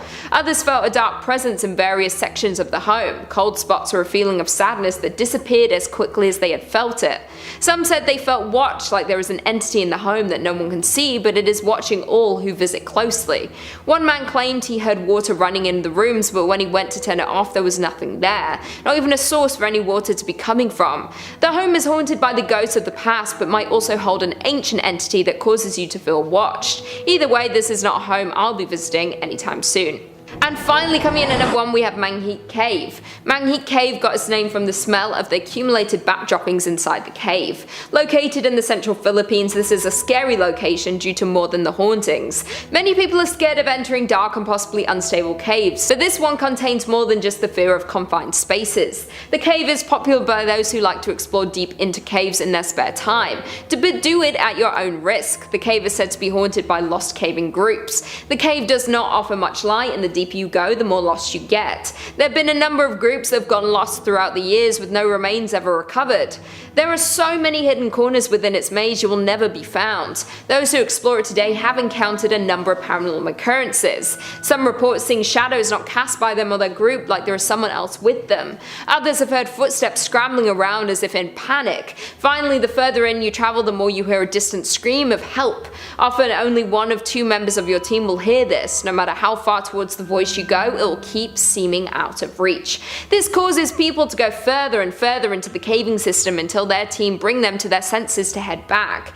Those who have experienced this believe it may be how the others have gone missing. Some say there may be a demon living deep within the cave looking to bring the lost souls to feast on. In at number 5 we have Loftus Hall. This place may be the most haunted house in all of Ireland, and it is said to be haunted by the devil himself. Loftus Hall is a large country house located on the Hook Peninsula in County Wexford. In 1170, Raymond le Gros came to the county and built this massive castle, which was known as the Houseland Castle. The Redmond family replaced the original castle with another in about 1350. This second castle was known as the Hall, or Redmond Hall. Later in 1872, John Henry Wellington Graham Loftus undertook an extensive rebuilding of the entire mansion, adding many of the famous elements like the grand staircase, mosaic tiled floor, elaborate parquet flooring, and technical elements that hadn't been seen in houses in Ireland at the time, such as flushing toilets and blown air heating. Charles Tottenham became the lord of the manor in 1752 by marrying the Honourable Anne Loftus, a daughter of the first Viscount Loftus, and they had 6 children. However, his wife became ill and died while the girls were still young. 2 years later, Tottenham married his cousin Jane Cliff, and they lived together, along with one of Charles's daughters in Loftus Hall. One evening, Charles was resting in his home in 1775 with his second wife and daughter from his first marriage, Anne, while the Loftus family were away on business. During a storm, a ship unexpectedly arrived at the Hook Peninsula, where the mansion was located. A young man was welcomed into the mansion. Anne and the young man became very close. One night, the family and the mysterious man were in the games room playing cards, and it was then when Anne noticed the man having a cloven foot. The man went up through the roof, ultimately leading to his demise and leaving behind a large hole in the ceiling which remains today. Soon Anne became mentally ill. It's believed that the family were ashamed for Anne and locked her away in her favourite room, which was known as the Tapestry Room. She refused food and drink and sat with her knees under her chin looking out the Tapestry Room window, waiting for her mysterious stranger to return until she passed away in the Tapestry Room in 1775. It is said that when she died, they could not straighten her body as her muscles had seized,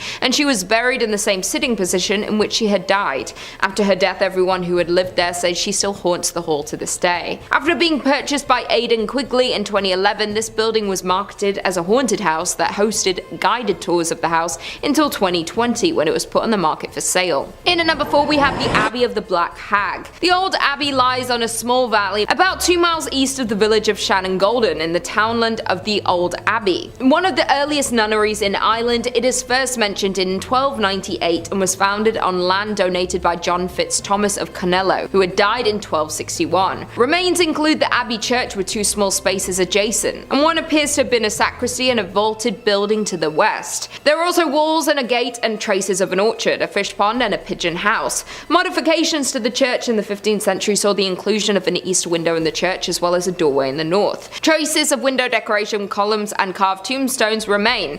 Burials were also located and the church plate was reportedly found in the late 18th century. It is said that the last abbess terrified the local population with her use of the black arts and sexual practices in a room to the south of the church, and is now called the Black Hag Cell. After the closure of the abbey, the hag remained there and continued to perform her unholy acts, and it's believed she lived unusually long, which caused her ancient skin to become darker and darker over time. Another legend is regarding the Earl of Desmond, and that during his escape from one of the many battles between the Geraldines and the Butlers, the Countess was wounded by an arrow. The wound was so serious that the Earl believed the Countess had died and buried her beneath the altar in the main chapel. The Countess awoke to find herself buried alive, and when people would see a ghostly figure, they went to her gravesite and they had found her finger bones had been worn out from clawing at the coffin, and it's believed her screams can still be heard to this day. In at number 3, we have Cork District Lunatic Asylum. The Cork District Lunatic Asylum opened in 1789, and by 1845 the Irish Lunatics Asylum Act allowed for appropriating the lunatic asylum in the city of Cork to the purposes of a district lunatic asylum. The legislation provided for 2 new asylums, a criminal one in Dundrum, Dublin, and then a 500-bed asylum in Cork.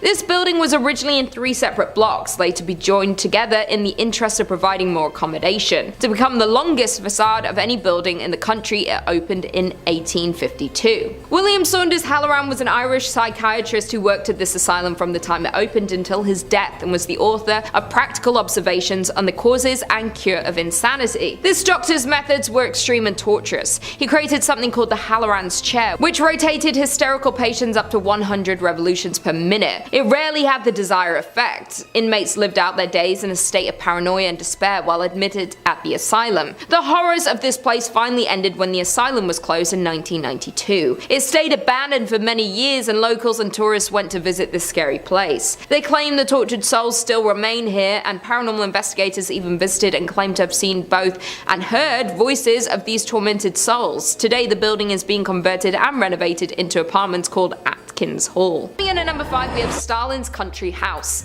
Stalin spent 4 months every summer at his country home between 1943 and 1953. Located near downtown Sochi, his time here put his town on the map forever. For anyone unfamiliar with Stalin, he was a dictator for the Soviet Union from the 1930s until his death in 1953. He was responsible for the genocide of around 20 million people. His house had been mostly kept the same, and tours are given about the history of his life. The house gives insight into his life and mindset. Part of the home is even a hotel where people can sleep in the same room as the man who created so much destruction. He demanded the house be made completely green so that it could blend in with the surroundings, and he would be harder to find. He also refused to have any carpets in the home. He wanted to hear intruders' feet on the stone floor if someone was approaching him. He was clearly paranoid even when summering in his country home. He worked from his office during the night with a phone connected directly to Moscow and would sleep during the day.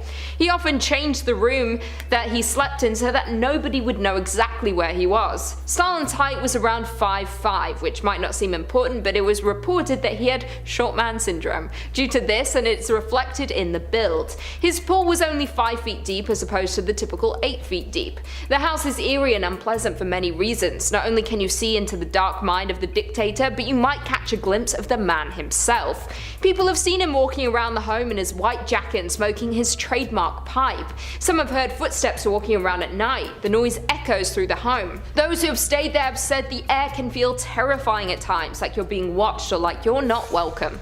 Because you're not. Coming in at number 4, we have St. Michael's Castle. St. Michael's Castle was built in 1801 for royal residence in St. Petersburg. The castle interestingly looks different from each angle as the architects used various styles. It was built like a fortress as the royal family was in fear of assassination. This turned out to not be enough, and their fears were validated when Paul I was assassinated.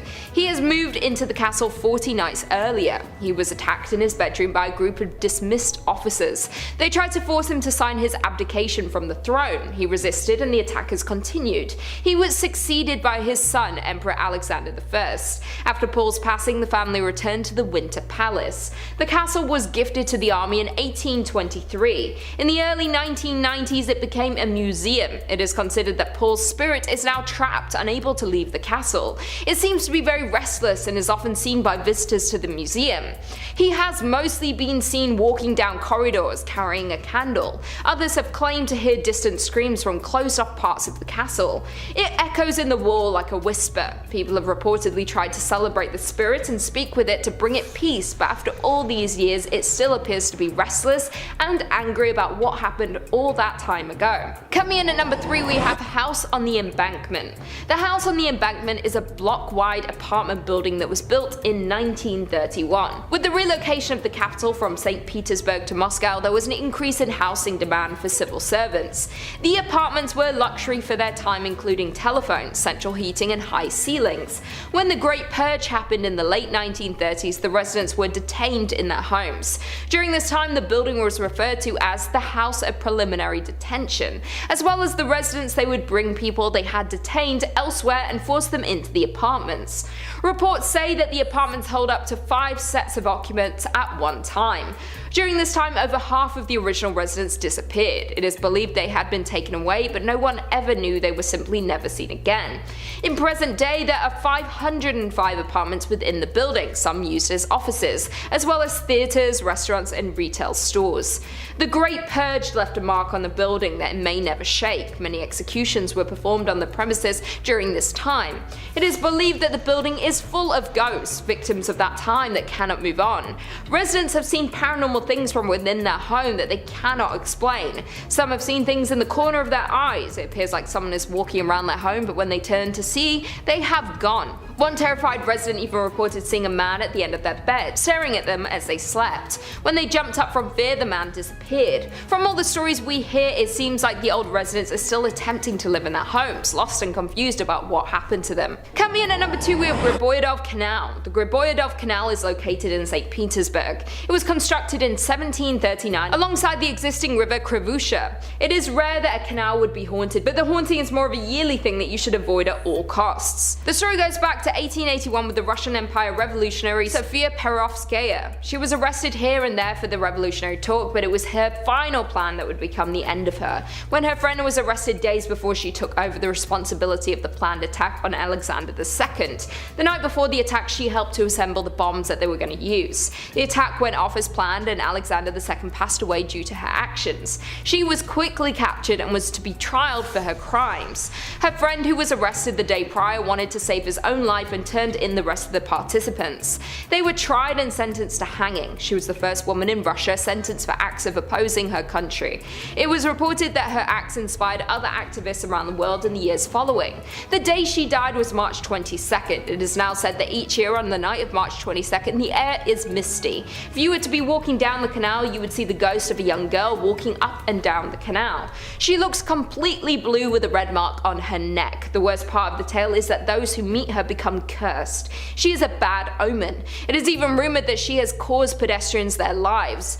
There have been a large number of mysterious disappearances or people falling into the river late at night when no one is around. Luckily, she can only appear once a year, so as long as you stay clear on that night, you should be safe. And finally, coming in at number 1, we have Moscow Kremlin. The Kremlin is a world-famous fortified complex in the center of Moscow. It is the best known of the Kremlins. It includes 5 palaces, 4 cathedrals, along with the enclosing wall and towers.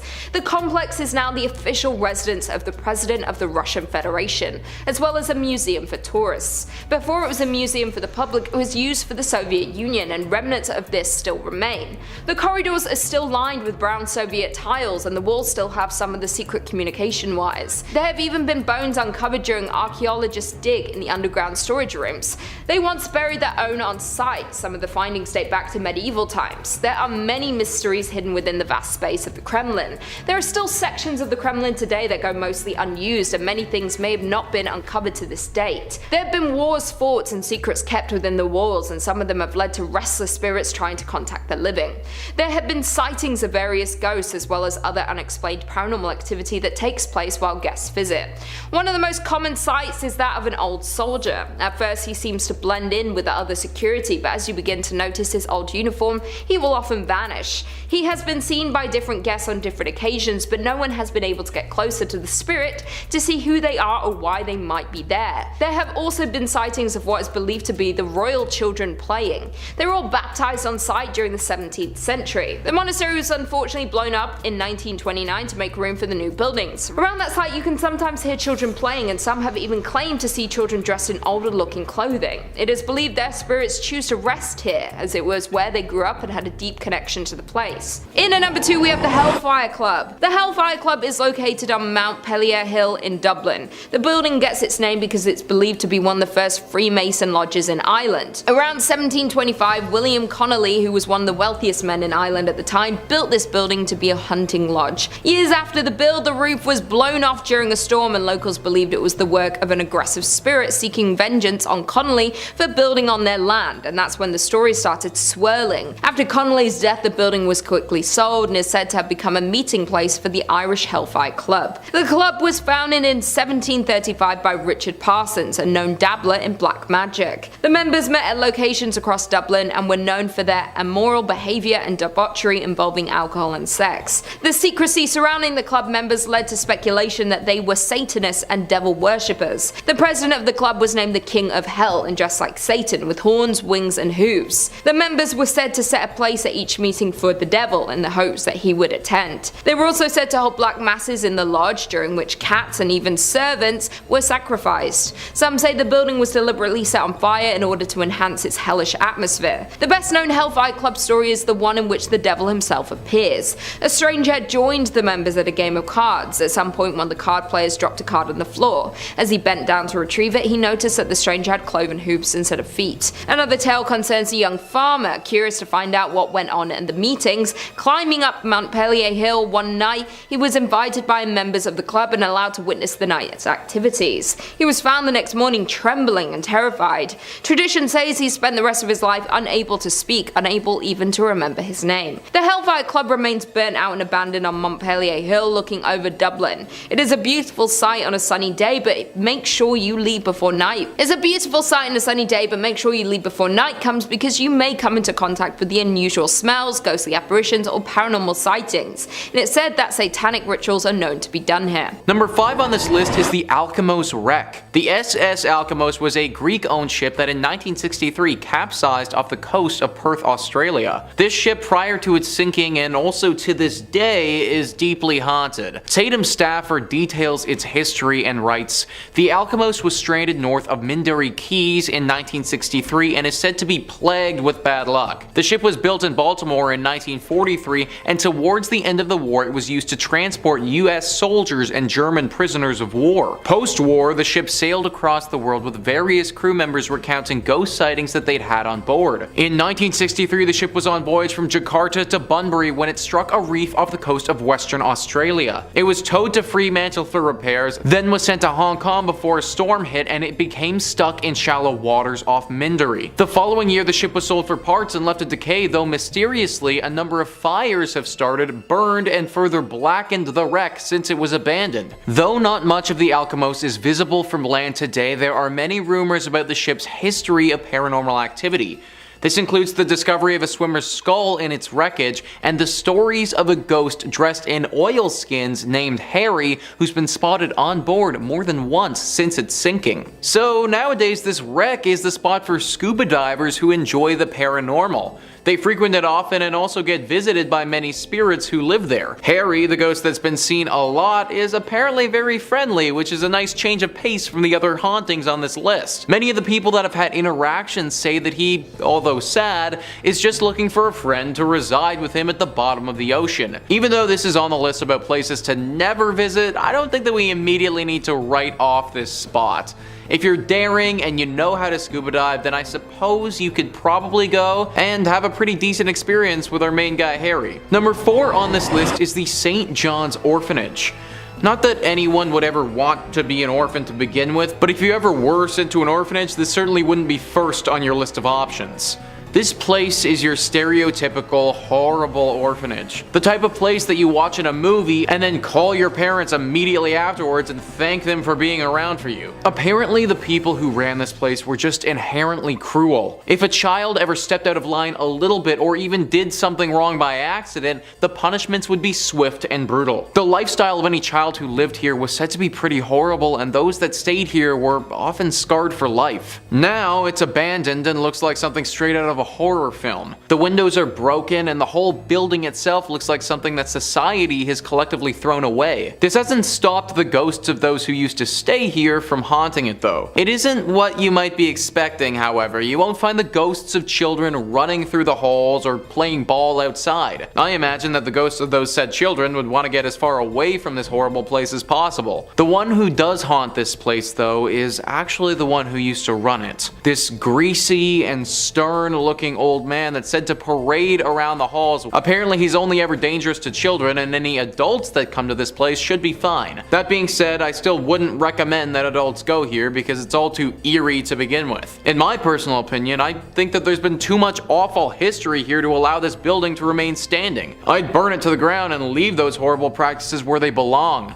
Deep in the past. Number 3 on this list is Dreamworld. Now, how on earth could a place called Dreamworld be haunted? Well, apparently it all started when the people who filmed the hit reality TV show Big Brother had quite the ghostly encounter.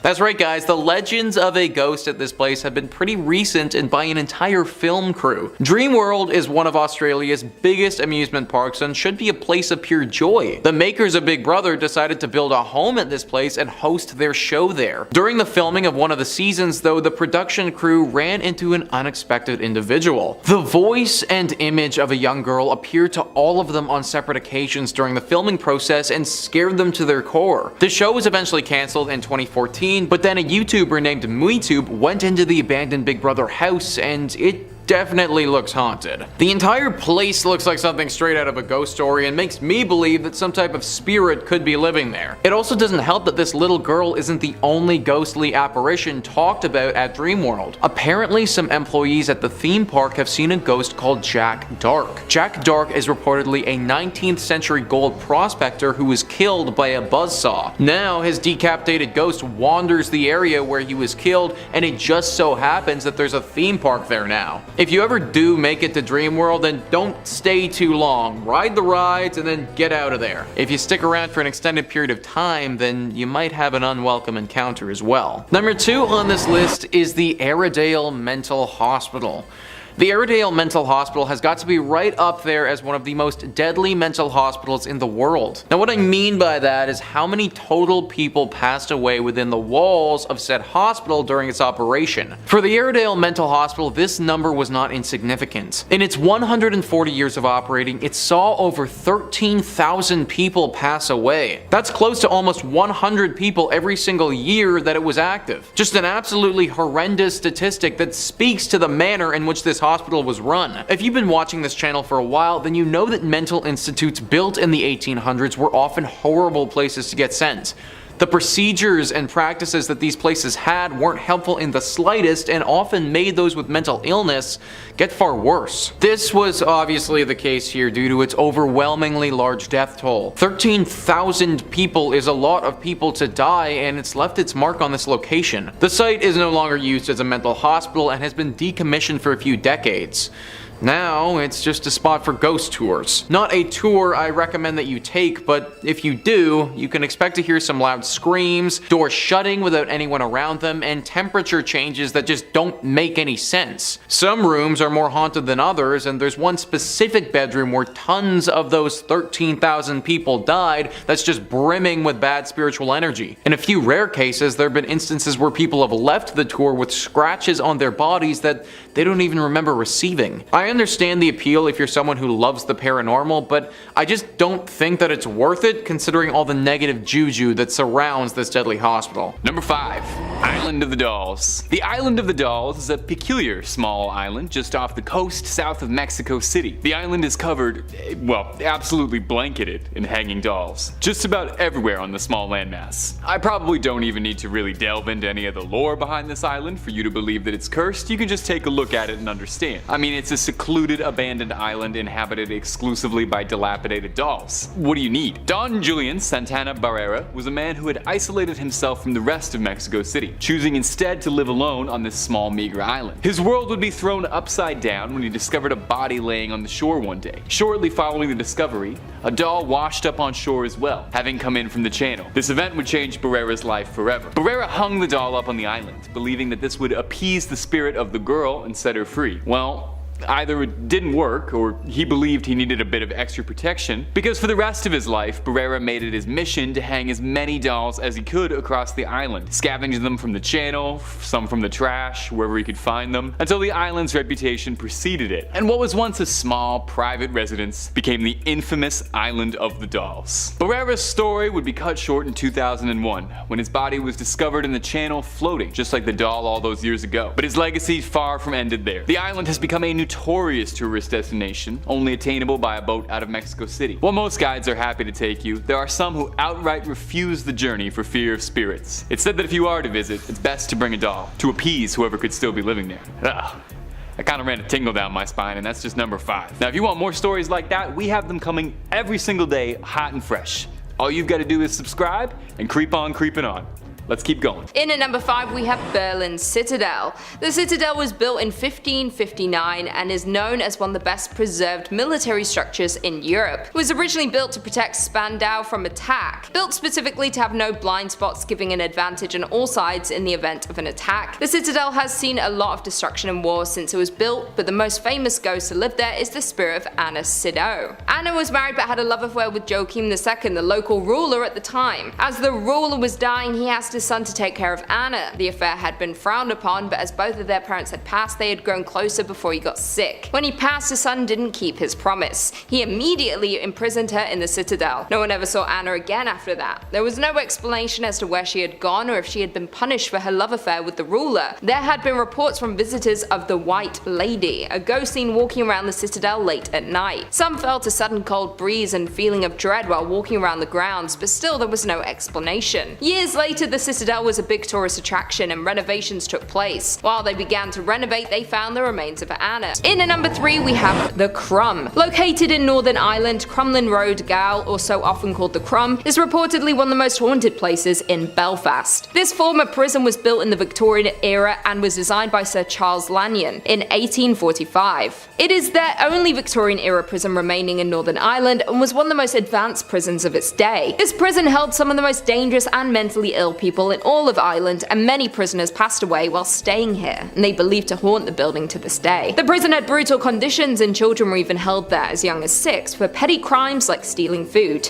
This prison held executions, and the first known execution was done in 1854 to a man named Robert Henry O'Neill. It's believed over 20 people, including Robert, had been buried in unmarked graves within the grounds of the gaol. These executions were a public demonstration, were held in crowds of up to 20,000 people to watch. Later in 1901, there was an execution chamber built, and the most dangerous prisoners were sent to this notorious prison to be executed. After closing its doors in 1996, it is now used for events and conferences, and during the Halloween season, it's open to ghost hunting experiences and for paranormal investigators. This infamous prison is featured on the list of the world's most notorious historic prisons, and tourists continue to flock here due to the amount of paranormal activity and ghost sightings over the years. In at number 2 we have Malahide Castle. The Malahide Castle lies in the village of Malahide just north of Dublin, and dates back back to the 12th century. The estate began in 1185 when Richard Talbot was granted the lands of Malahide, and it was home to the Talbot family for 791 years until 1976. The castle was eventually inherited by the 7th Baron Talbot, and in 1973 it was passed down after his death to Rose, his sister. Then in 1976 the castle and its grounds were sold to the Irish state. Nowadays the castle is used as a concert venue, tourist attraction and banquet events. It also features a popular botanical garden, sports ground, golf course, tennis court and a children's playground. The castle's best known rooms are the Oak Room and the Great Hall, which display Talbot family history and are known to be visited often by paranormal investigators. The tragic story of a murdered jester named Puck is the most notable ghost who haunts the castle. Stories say he had fallen in love with one of the Malahide's prisoners, Lady Eleanor Fitzgerald. Puck was found out when he was stabbed in the heart, ultimately dying, but with his last breath he swore to haunt the castle for all of eternity. Locals and tourists see the ghost of Puck roaming the castle grounds. It's also believed that many members of the Talbot family also haunt the castle. When in the late 1700s, 14 members of the family sat down for breakfast in the Great Hall, and then later that night all 14 people were suspiciously found dead. It is rumoured to be one of the most haunted castles in Ireland. The castle's residents, workers and visitors have all reported similar eerie happenings, and you can learn about all of the different ghost hauntings on the very popular ghost tours including Puck. And finally, in at number 1 we have Grace Neal's Bar. Not only are castles and buildings haunted in Ireland, but there is an Irish pub by the name of Grace Neal's Bar that is a popular haunted place. This Irish pub is located in County Down and was built in 1611 and is one of the oldest bars in Ireland. Originally this bar was called the King's Arms when it was first established, until it was taken over by Grace Neal. Grace spent years serving drinks to the bar goers. She was known to greet every guest with a kiss on the cheek and a hug, and she was described as having a strong spirit. It's believed by many that her ghost has stuck around the bar ever since her death in 1916. Cold spots are felt around this warm atmosphere, and some have reported seeing a ghostly figure of a Victorian-era woman wandering around the front bar. The current owners of the bar often hear sweeping noises, footsteps and glasses and cups have fallen suddenly off the shelves for seemingly no reason. Not only is Grace the only spirit haunting the bar, staff members of the bar have regularly seen shadowy figures of men passing by in the upstairs area. Several different ghost hunters have visited the 400-year-old pub in order to try and find answers for the unexplained sighting, including medium Derek Ackera and the most haunted team. One ghost hunter, Mike Hirons, believes he had come across an evil spirit when he was investigating the bar. He stated that the anomaly appeared before him as a ball of light upstairs and was very evil and unpleasant. Spirits suck the energy from people, and he claimed to get very out breath. In at number 5 we have Ross Castle. The Ross Castle is one of the most haunted places in all of Ireland. It's located on the edge of Loughliney and Killarney National Park in County Kerry.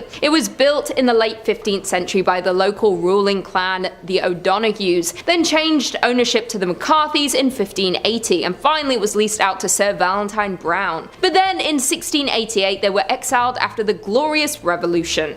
The castle then became a military barracks, which remained so until the early 19th century. The Browns never came back but did build the Kenmare House near Killarney.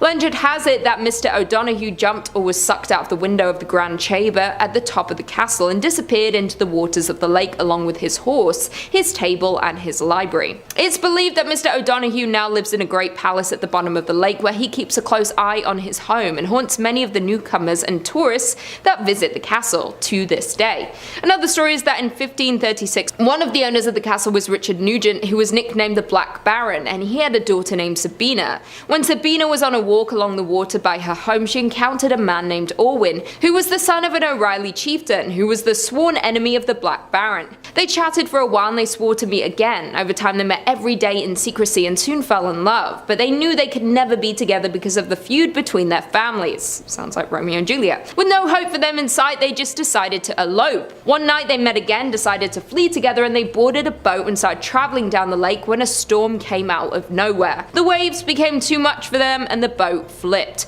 Orwin unfortunately drowned because of this. Sabina did survive, but knowing her lover was gone, she locked herself up in the castle's tower, didn't eat or drink until she fell into a deep sleep to never wake up again and finally be with Orwin again. Sabina eventually did pass away because of this, and to this day she continues to haunt the castle. Visitors and guests make frequent encounters with her spirit, saying she is still searching for her lover so they can reunite again. And the Black Baron's presence has also been reported by visitors in and around the castle on numerous occasions. Many tourists have frequently reported waking up numerous times throughout the night, hearing sounds of doors shutting on their own and whispering noises. Few others have also said they feel an eerie presence sitting next to them while in in bed. In at number 3 we have Clifton Castle. Clifton Castle is located in County Galway and was built in 1818 for John Darcy, who was a local landowner and the owner of the town of Clifton. He had a castle built for him and his large family while he was busy building up the town, and it's where they all stayed for the next 2 decades. In 1839 John died and his oldest son Hyacinth inherited the estate, but everything went downhill in 1845 when famine hit. As hunger struck, the tenants of the Darcy estate gathered on the lawn of the castle to beg and plea for work or food. However, they couldn't get anything and many of them died of starvation on the castle grounds. After the family's death, many peasants moved to the remains of the castle for shelter, but many of the poor died here. It's believed that the family spirits can still be seen and heard on the property, and many of the peasants' ghosts are located in around the property as well. The castle has remained abandoned since around 1894, but remains a hotspot for tourists and paranormal investigators. Many believe to have seen ghost-like figures and hearing weird noises when they have been inside the castle. It's believed you can still see John Darcy roaming in and around the castle looking for food for himself and his family. The castle is also a popular attraction during the Halloween season because of the ghost sightings and paranormal activity. If you're brave enough to visit, you can do so and be joined by a tour guide to tell you everything about the castle, ghost sightings, and history of the Clifton Castle. And finally, in at number 1 we have Charleville Castle. The Charleville Castle is a Gothic-style castle and is located in County Offaly. It was built by Thomas More in 1641, and the estate was passed through the hands of Charles More, Lord Tullamore, who was the grandson of Thomas, and when he died in 1674 it went to Jane, then to Charles William Berry. The original mansion was extended into the beautiful castle it is today. Commissioned in 1798, was designed by Francis Johnston, and was built between 1800 and 1812. The most famous of the ghost scene is that of the little girl named Lady Harriet, who died after a fall off a staircase in the castle. Another ghost scene is Lady Harriet's uncle Henry Walter, who died at the age of 7 from influenza. Although he died in London, his body was brought to Ireland and he was buried in the family vault. The volunteers describe Henry and Harriet as terrible twins, as these spirits seem to be very mischievous, and there is even a famous picture taken in the castle that shows a shadowy little boy. The library that is located in the castle is said to be a hotspot for paranormal activity. People who have visited the library have witnessed a dark shadowy form of an older person on the grounds coming from the door, so the children aren't the only ghosts located in the castle. The Charleville Castle has been claimed to be the most haunted building and grounds in all of Europe. It appeared on many TV shows like Most Haunted, Scariest Places on Earth, and Ghost Hunter International. It was also the location for many movies like Becoming Jane, Northanger Abbey, and The Green Knight. It's a huge haunted attraction. Number 2 on this list is the Stone Lion Inn Bed and Breakfast. This is definitely not the Airbnb you want to be booking for you and your pals for that relaxing weekend getaway you've been picturing. Travel Oklahoma says, stay at the Stone Lion Inn Bed and Breakfast in Guthrie at your own risk, as a mischievous ghost child has been seen and felt throughout the home. The spirit, said to be that of 8-year-old Irene Houghton, has been known to squeeze the toes of sleeping guests or even crawl into bed with them. The eerie tap tap tap of a child's footsteps has also been heard leading from the 2nd floor to the 3rd. According to legend, the 8,000 square foot home was where the child met her fate when a nurse her with cough syrup containing them. The family later moved on, but little Irene refused to leave. After the Houghton family moved out, the home changed into a boarding house and then a funeral home. Paranormal investigative teams have encountered several other ghosts, including a strong male entity who lingers in the basement where the morgue once was. Through the years of people staying here, there have been tons of reports of sightings and interactions with ghostly entities. As mentioned, it's pretty normal to be visited by Irene, the ghost of the young girl who passed here. A bit of a rarer encounter is that of a ghostly music box though. The owner, Becky, has come out and said, "One of my guests just the other day came out of this room and said all night long I heard this music box." Now it's unclear whether one of the ghosts was playing this music box or if the box just sort of started on its own, but that would definitely be enough to keep me awake if I was that guest. Pictures, videos, and voice recordings have all been captured here by paranormal investigators many times. It was first investigated by a paranormal specialist 18 years ago, and since then it's been a hotspot for all ghost hunters alike to check out. Unless you're well versed in dealings with spirits, I'd pick a different Airbnb for you and your buddies. And number 1 on this list is Guthrie's Boys Home. This site started out as an orphanage in 1923 when it was built. Now, becoming an orphan would truly be a horrible experience that I can't even begin to understand, but I can guarantee you that it would have been far worse if you got sent to this orphanage. That's because of the horrible atrocities committed here. There is no denying that the maid who worked here back then was sick. Mentally sick, deranged to a point where she felt a desire to these young orphans. It's believed that she would often abuse these innocent children in any number of ways. Now, this isn't confirmed, but these are rumors. It's also thought that she even took the life of a few people while she was working here and made it look like an accident. This all culminated one day when she finally took her own life by jumping out of the bell tower and falling to her death. This has obviously led to some spiritual presences staying behind. Lucky for all of us, it's not the spirit of this sick old maid who died. However, as sad as it is, it's the spirits of some of these children here who were wronged. There is apparently one girl who appears to visitors and begs for safety. Crying and screaming children can be heard echoing throughout the building at all hours of the day. The sounds of little feet running up and down the halls are regularly reported as well. Believe it or not, this isn't enough to drive people away though, because it's a popular wedding spot. Definitely not the area I would choose to get married if it was up to me though. Number 5 on this list is Villa Paula. This haunted place is located in Miami and has quite the interesting guest in the backyard. Thrillist says, this stately white mansion was originally constructed as the Cuban consulate in the mid-1920s, home to Consul Domingo Millard and his wife, Paula. The Cuban-born Paula was known to spend her days playing piano and drinking Cuban coffee until she died from complications from a leg amputation in 1932. Legend has it that Domingo interred his late wife in a sarcophagus laid in the backyard. The sarcophagus is still there now, covered by ficus tree roots and nearly impossible to reach. Whether or not it actually contains her mortal remains is debatable at best, but reports of her ghost persist. It's said her ghost is in different rooms there, says History Miami's Dr. Paul George. People who've lived at Villa Paula since have had existential kinds of experiences. Among them, phantom coffee smells and piano playing, a one-legged woman roaming about as well. So there is a literal sarcophagus just chilling in this person's backyard. Can you imagine having that just show up on the house listing? I'd be like, no, we are not okay with that. I'm kind of surprised that no one has gone to go deal with the sarcophagus before. I mean, you can't just leave this thing down there like that and expect the ghost to just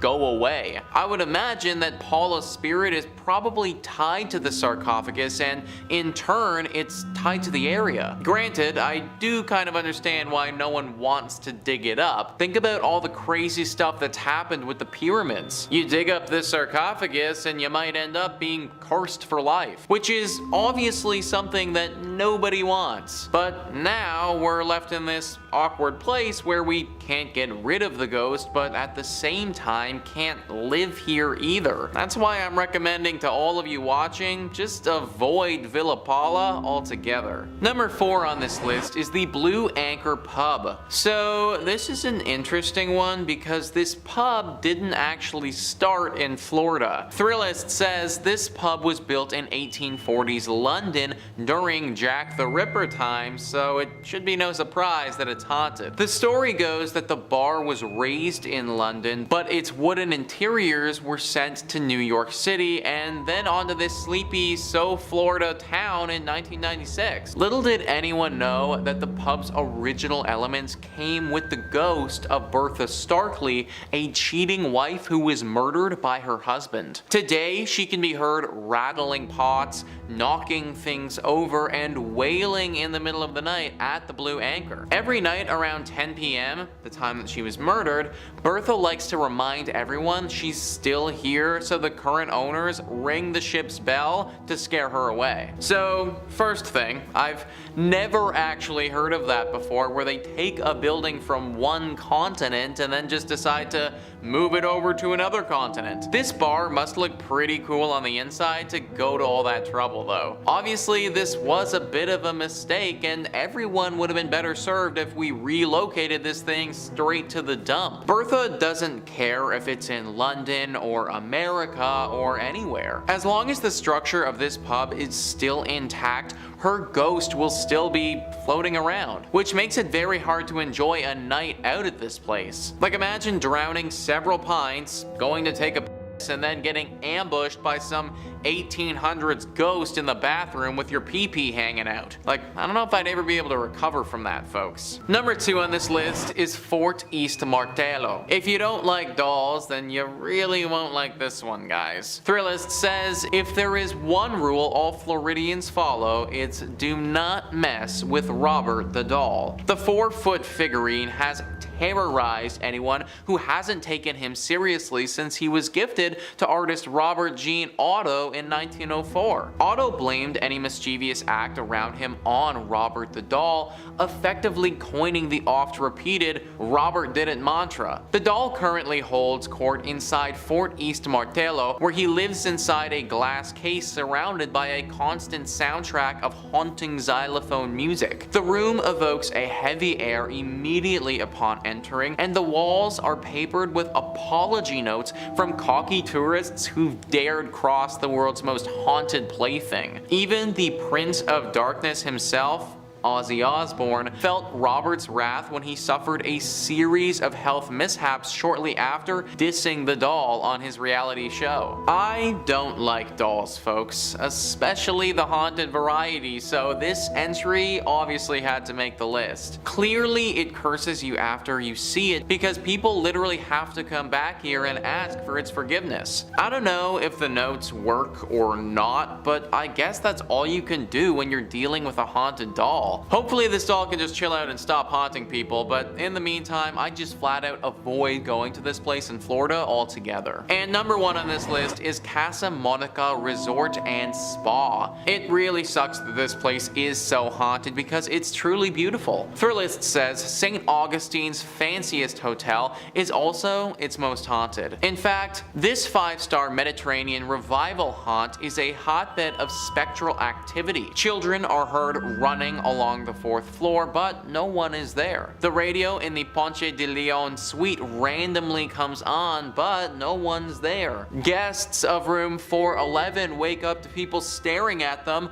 but no one's there. But it's the 3-story Flagler suite high in the tower that's most haunted. Maids have seen a child's handprint appear on the 1st floor bathroom mirror, and after knocking, one heard a man say, "We've been expecting you," from an empty bedroom. Its spookiest claim to fame, however, is the male ghost staring out of the top tower window. He's believed to be the ghost of one of 2 people, either Franklin Smith, the architect who built the hotel, or Henry Flagler, the man who purchased it. I personally don't care if it's the architect, the man who purchased it, or God. Anyone who says, "I've been waiting for you as I enter an empty bedroom," it's not the type of individual I want to be around. Also, where are these children coming from and what are those sounds? Okay, so you want to tell me a scary story where the architect of the building fell in love with his work and then when he died, his ghost stayed here.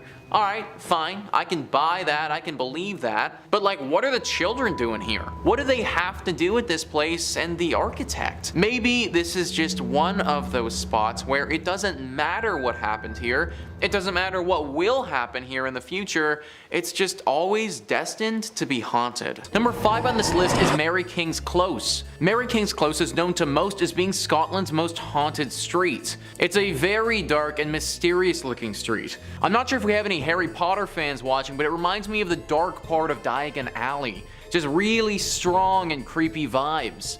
It leads off of Edinburgh's Royal Mile, which is the road coming from Edinburgh Castle. This close was apparently gated off in the past during an outbreak of the plague and was left like this for a long time. Only pretty recently has it been reopened. but ever since it has, the reports of hauntings have run rampant. The most commonly spotted spirit here is that of a young girl. Nobody knows her name or why she's there, but she'll often appear holding a little plush bunny rabbit and run through the clothes. She's said to be devilishly tricky as well and will often steal tiny things off of your person as you pass by without even realizing. Phones, wallets, rings, necklaces, tiny things of this nature are often reported being lost or stolen after walking through the clothes. Some people think that when this place got bricked up, she was actually forgotten about in here and then died. I'm not sure how someone could possibly have forgotten a little girl here as they were locking it up, but I suppose anything is possible. Either way, it is deeply haunted now, and if you do go, then make sure you leave all your valuables at home. Number 4 on this list is Stirling Castle. Stirling Castle is one of the most haunted castles in all of Scotland's history and is located on top of Castle Hill. Great Castles writes, "The most famous spirit to call Stirling Castle home is the ghost of the Green Lady. Stirling Castle still serves as the home to a garrison, and one evening she delayed dinner in the officers' mess when she materialized behind the chef who was preparing the meal for the soldiers. Feeling as though he was being watched, he turned around only to see her green, translucent form standing behind him, at which time he fainted. She simply vanished on this occasion, but her appearances are usually a harbinger of bad things to come. On several occasions, her visits have occurred shortly before fires or other mishaps at the castle. The ghost of a pink lady sometimes can be seen leaving the castle and walking to the neighboring church of the Holy Rood Ladies' Rock. This was an elevated location where the ladies of the court would go to watch knights participate in jousting tournaments. Some believe the Pink Lady is the ghost of the sole survivor of Edward I's siege of the castle in 1304. Having escaped the siege, she keeps returning to the castle to find her slain husband, though her spirit is seen leaving the castle, not entering. This article then goes on to talk about a ghost of a man with a kilt who lives around the dungeons of this castle and occasionally shows himself to the visitors. But clearly the spirits of this castle are pretty fond of bright colors. The Green Lady, the Pink Lady, I'm kind of surprised that we didn't get a few more ghosts together and we can make a whole freaking rainbow. Even though they are bright and colorful, they are still very scary. In fact, there have been reports of people actually dying of sheer fright before, their corpses looking as if they were petrified to death. It's also believed that if you don't die of fright, then seeing these ghosts is a sign of horrible things to come. Either way, I would recommend avoiding this spot altogether. Scotland has a bunch of other non-haunted castles to visit if you need to get your castle fix in. Number 3 on this list is the Culloden Moor. The Culloden Moor acted as the site for one of Scotland's most infamous and bloody battles in all of history. Christy McIntyre writes, "Many of the ancient battlefields of Scotland are rumored to be plagued by the souls of those who died there.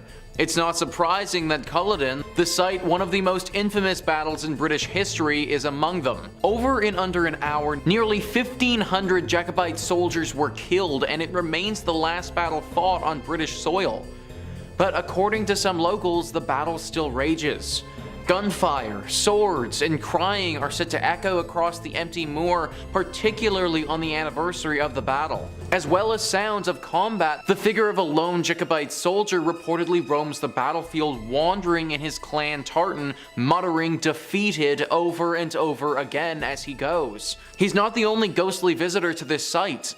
Close to the battlefield is the house that Bonnie Prince Charlie, leader of the Jacobite rebellion, slept in the night before the battle. Although now a hotel, it's said that the prince still lingers there wearing full Highland dress, waiting for the battle that will restore him to the throne. Birds are said to never sing or even fly over this area since they can sense the horrible spirits that are still around here. Whenever birds or animals in general want to avoid a certain area, usually it makes me pretty skeptical as well. Animals have a sixth sense about such things and they can feel danger before it's even there. Also, if I'm to avoid any ghosts, then it's always going to be the ones that were slain in battle. These souls have been through hell and are obviously very dangerous. Our soldier could wander around saying 'defeated', or he could pull out his ghost sword and go to town on you. Not a risk that I am personally willing to take. Number 2 on this list is Overton Bridge. I'm sorry, but this bridge is clearly haunted. Is actually the title of an article written by Amanda Arnold on how freaking haunted this bridge actually is. The bridge is located in the small Scottish town of Dumbarton. Most bridges that we talk about on this channel are haunted by the ghosts of those who have passed away here, or some lady in white that longs for her lover here, or something like that. Not this one though. This bridge actually isn't dangerous at all to humans. It is, however, super dangerous to our best friends, dogs. Apparently this one little bridge in basically the middle of nowhere has been the host to over 50 dogs taking their own life. Yeah, you heard that properly, a dog taking their own life. In the past 60 years, anywhere from 300 to 600 dogs have thrown themselves over the bridge for no apparent reason, and over 50 of them have died from the fall.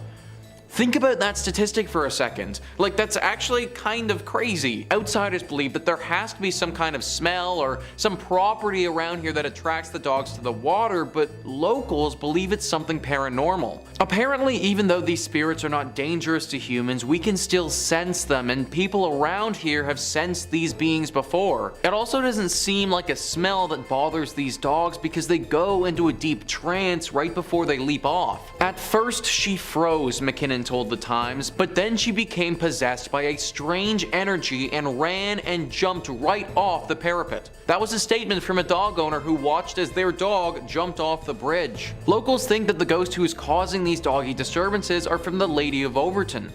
She died here many years ago mourning her husband. I suppose this could be the case, but why is she taking out her grief on dogs? Like, come on lady, let's leave the pups out of this. Anyways, this is definitely a haunted spot, and if you do happen to be walking your dog here, then keep it on a leash. Number 1 on this list is Cawdor Castle. Cawdor Castle is definitely one of the most haunted castles in Europe. It is quite a name for itself because it has a strong connection to one of the most successful stories ever written, Macbeth. This also adds to the lore of this castle's haunting because Macbeth, or the Scottish play, has its own history of haunting surrounding it. Even though this castle is deeply tied in with that story, its haunting doesn't share any connection to the one that plagues Macbeth. This one is centered around the ghost of a woman named Muriel Calder. Muriel Calder was the daughter of the Earl of Calder, who was in charge of the castle in the 18th century. Her ghost is seen at this castle all the time, with most of the sightings taking place in the tallest tower here. There are 2 stories of origin for how she managed to come about, and no one is 100% sure which is the correct one. The first story talks about how she fell in love with someone from a rival clan. A real Romeo and Juliet story where she was deeply in love with someone that she wasn't allowed to see. She would sneak out to see this boy, but eventually her father caught her and punished her for her actions. After learning of her treachery, his rage knew no bounds and he d***ed his daughter. She got away though and ran to the top of the tower, locking the door behind her. Her father wasn't deterred though and broke through, drawing his sword in the process. She tried climbing out the window to safety, but her dad, with one big swing, cut both of her hands off and she fell to her death. The second story doesn't include the dramatic chase up to the tower, but says that he just cut her hands off as punishment so that she could never hold her lover again. Obviously though, with both of her hands sliced off, she couldn't really do much of anything and died from blood loss soon after. Either way, her ghost is now forever restless in this castle and makes itself regularly known to visitors. Obviously, the key identifier of this apparition is her lack of 2 hands. Coming in at number 5, we have Tower of London. The Tower of London is most famous for housing the crown jewels. It was also known throughout history for housing some famous prisoners in their final days before execution. It has been the center of many historical events, so it's no surprise that it's haunted by the ghosts of the past. One of the most famous ghosts that haunts the tower is Guy Fawkes. As the rhyme goes, remember the 5th of November, gunpowder, treason and plot. I see no reason why gunpowder treason should ever be forgot. Every November 5th, British people hold a bonfire to remember the gunpowder treason. In 1605, Guy Fawkes attempted to blow up the Houses of Parliament. He was hoping to kill the king. His plan was foiled when one of his conspirators told the police of the plan that night before the explosion was going to take place. Guy Fawkes was taken to the Tower of London while awaiting his trial. He was sentenced to be publicly executed and brought out to the square of the tower. He spent his last days in captivity in the tower as well as passing away there. Since then, there have been sightings or whispers of Fawkes from those visiting the towers, especially around the 5th of November when his spirit is the most restless. He is not the only famous ghost who is stuck around the tower. There have been many sightings of Anne Boleyn. She is often seen walking around various rooms after closing by security. Others have seen her staring through the window of the room which she was once imprisoned. A couple of guests have entered that room and heard a distant sound of a woman crying for help. It is believed her spirit is stuck here since her life was ended so tragically. Coming in at number 4, we have Pendle Hill. Pendle Hill might seem like a nice place for a hike in Lancashire, but there is much more than that to it. Since 1612, the land has been haunted due to the actions of the townspeople. The Pendle witch trials are among the most famous of the witch trials in English history. There were 11 on trial for the use of witchcraft. They were accused for being responsible for the deaths of 10 people who had recently passed. Only one of the accused was found not guilty, the other 10 were to be executed for their use of witchcraft. Once they were found guilty, they were each hanged for their crimes and buried under the hill. There was one witch in particular who was feared. She was referred to as Alice Nutter. She was wealthier than the other witches and was seen to have the most power. She shocked the town with her complete silence during her trial. These 10 witches now haunt the area. The people of East Lancashire remain cautious of the witches of Pendle Hill. It has been investigated by many ghost hunting teams. Once claimed that there are more than just the spirits of the witches in the area. They claimed there are also children and airmen who were bombed during the war. The area seems to attract tragedy and many have passed there. Locals refuse to go anywhere near the hill after dark as there have been so many sightings of the ghosts. Some have even seen the witches on the hill after dark. One local said they saw what looked like 10 women performing some kind of ritual. Could this be a tribute or the spirits of the witches attempting to communicate with the living? Number 3 on this list is Fengdu. Fengdu had to be included in this list because it's also literally called the Ghost City. It is a massive collection of shrines and temples that are dedicated to the afterlife located on the Ming Mountain. This place was built over 2,000 years ago and is deeply rooted in Chinese culture. The reason that it's called the Ghost City isn't just because people believe it to be haunted today, but because of a legend that took place many years ago. 2 imperial officers named Ying Changshen and Wang Fangping went to the mountain to practice Taoism. Whilst they were at this place, the pair performed a ritual to become immortal. When you combine their 2 names into Ying Wang, you get the translation King of Hell. This goes along with the stories that these 2 immortal beings will drag people down to the underworld. This site and these 2 immortals are so critical in Chinese culture because it's believed that every single spirit will pass through this place when they die. That's right guys, Fengdu is the location where a spirit will go immediately after their physical body ceases to function. There are 3 tests that the dead will go through before moving on to the next life. First, they must pass the Bridge of Helplessness, then they go through the Ghost Torturing Pass,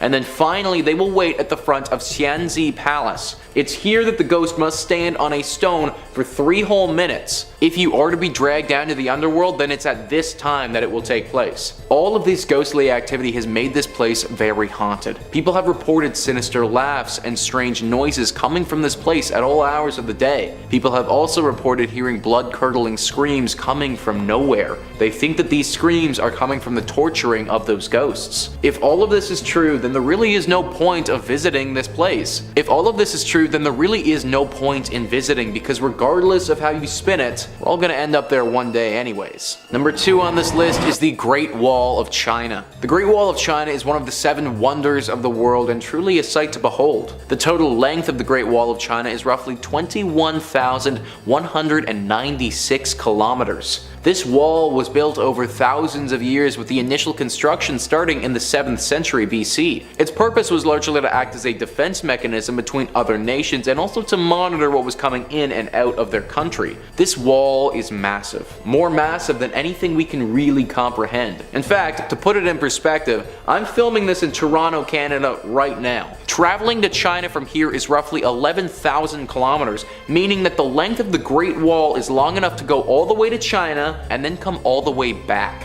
Due to its massive size and means of construction, it's estimated that 1 to 2 million people died from just the construction of this wall alone. These 1 to 2 million people who died whilst making this wall are said to haunt it to this day. The ghosts of their souls still linger around various sections of the wall, with many sightings happening throughout the years. People have seen these ghosts laboring away or just standing at the top of the wall looking down upon them. They've also heard the noises of somebody working or the moans of someone in pain with no person in sight. 1 to 2 million people is a lot of people to have died from this ambitious project. That amount of untimely death has to leave something behind, and I wouldn't be surprised if this Great Wall truly was haunted. It's one of the 7 wonders of the world, so I won't tell you to never visit, but if you do, then just be wary. Number 1 on this list is the Xiao Ying Pun Community Complex. This community complex, which is located in Hong Kong, was listed as one of the most haunted places in China for quite some time.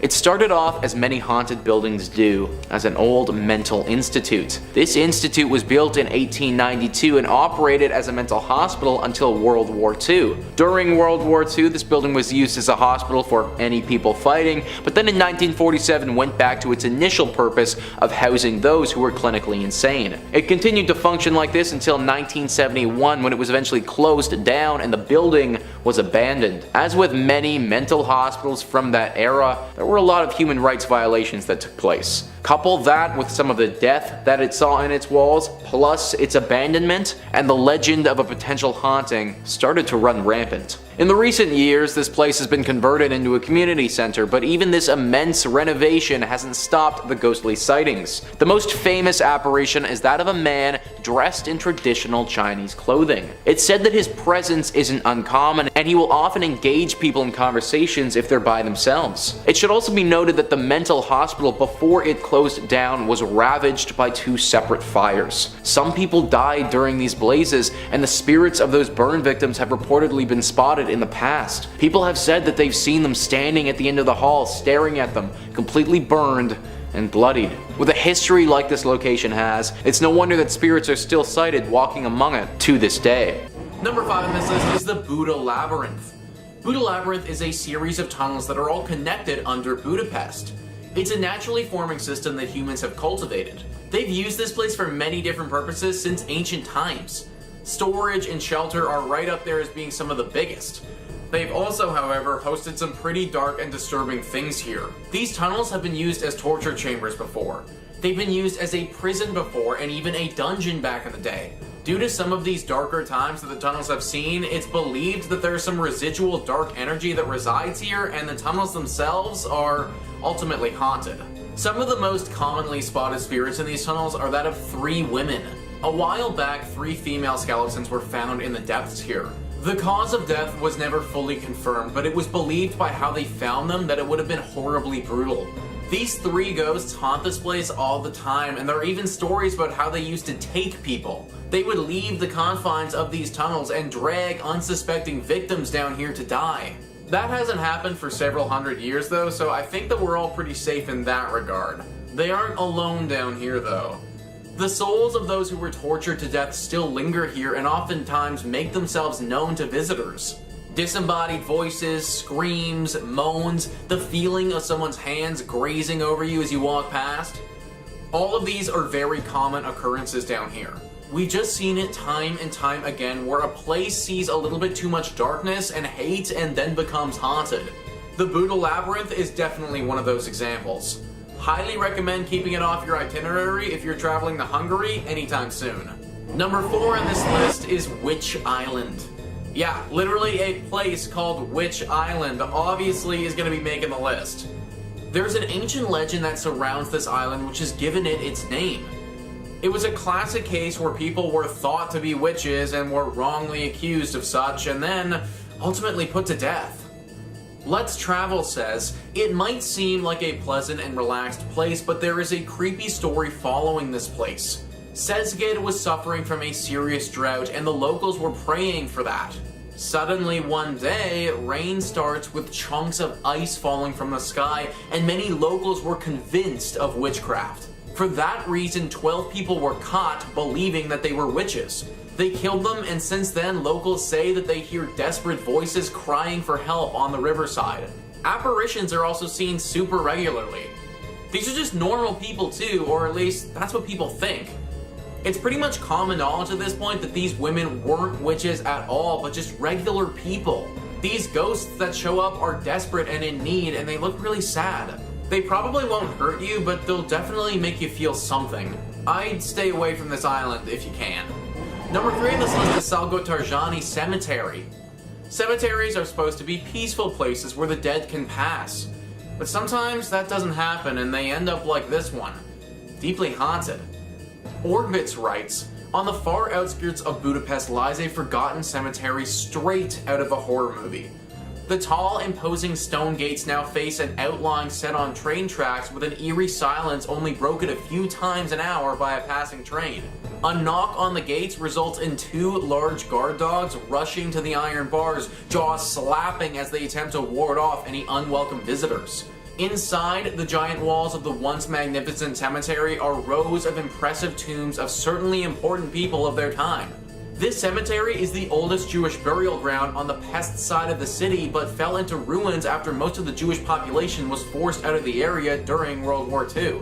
After a short stint as a Soviet military hangout, the forest is slowly trying to take back the land, gnawing around the massive stone and marble burial chambers. Over the years, many of the tombs have been opened and looted of anything of value. The disturbed and derelict cemetery is sure to have at least a few angered spirits still hanging around, making it a place that you may not want to visit after sunset. Angered spirits is right, guys. There are countless stories of people getting literally attacked by unknown entities that they can't defend themselves against. I imagine that these are the spirits of the individuals whose graves were robbed. That is just such a blatant act of darkness that it's bound to wake up the spirits of the dead and anger them. I'm also under the impression that some people were killed here during World War II, which most likely only adds to the haunting. The guard dogs are there for a reason, and in this case, it might actually be for our own safety. Number 2 on this list is the town of Veszprém. This town is also known as the Soviet Ghost Town. Atlas Obscura says, the forest is slowly eating the crumbling buildings within the ghost town. Once a bustling Soviet military base, it now looks like an eerie post-apocalyptic wasteland. This was mainly built in the 1960s to house Soviet soldiers. It functioned like a tiny town for the soldiers and their families, forming an isolated, self-sustaining community.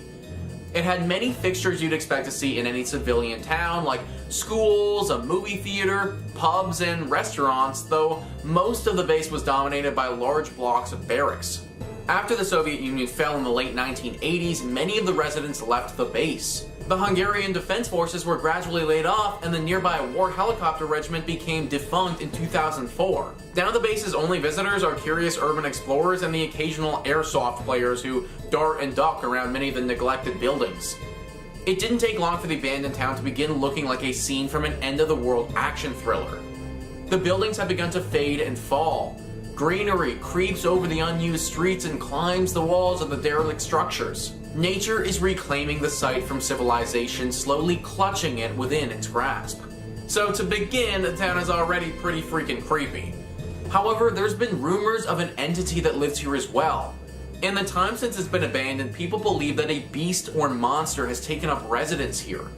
The few people who have gone here have reported the feeling of being stalked, as if something similar to a predator lives here now and it's out to get them. Talks of a potential werewolf have been thrown out there as well, which I can honestly believe.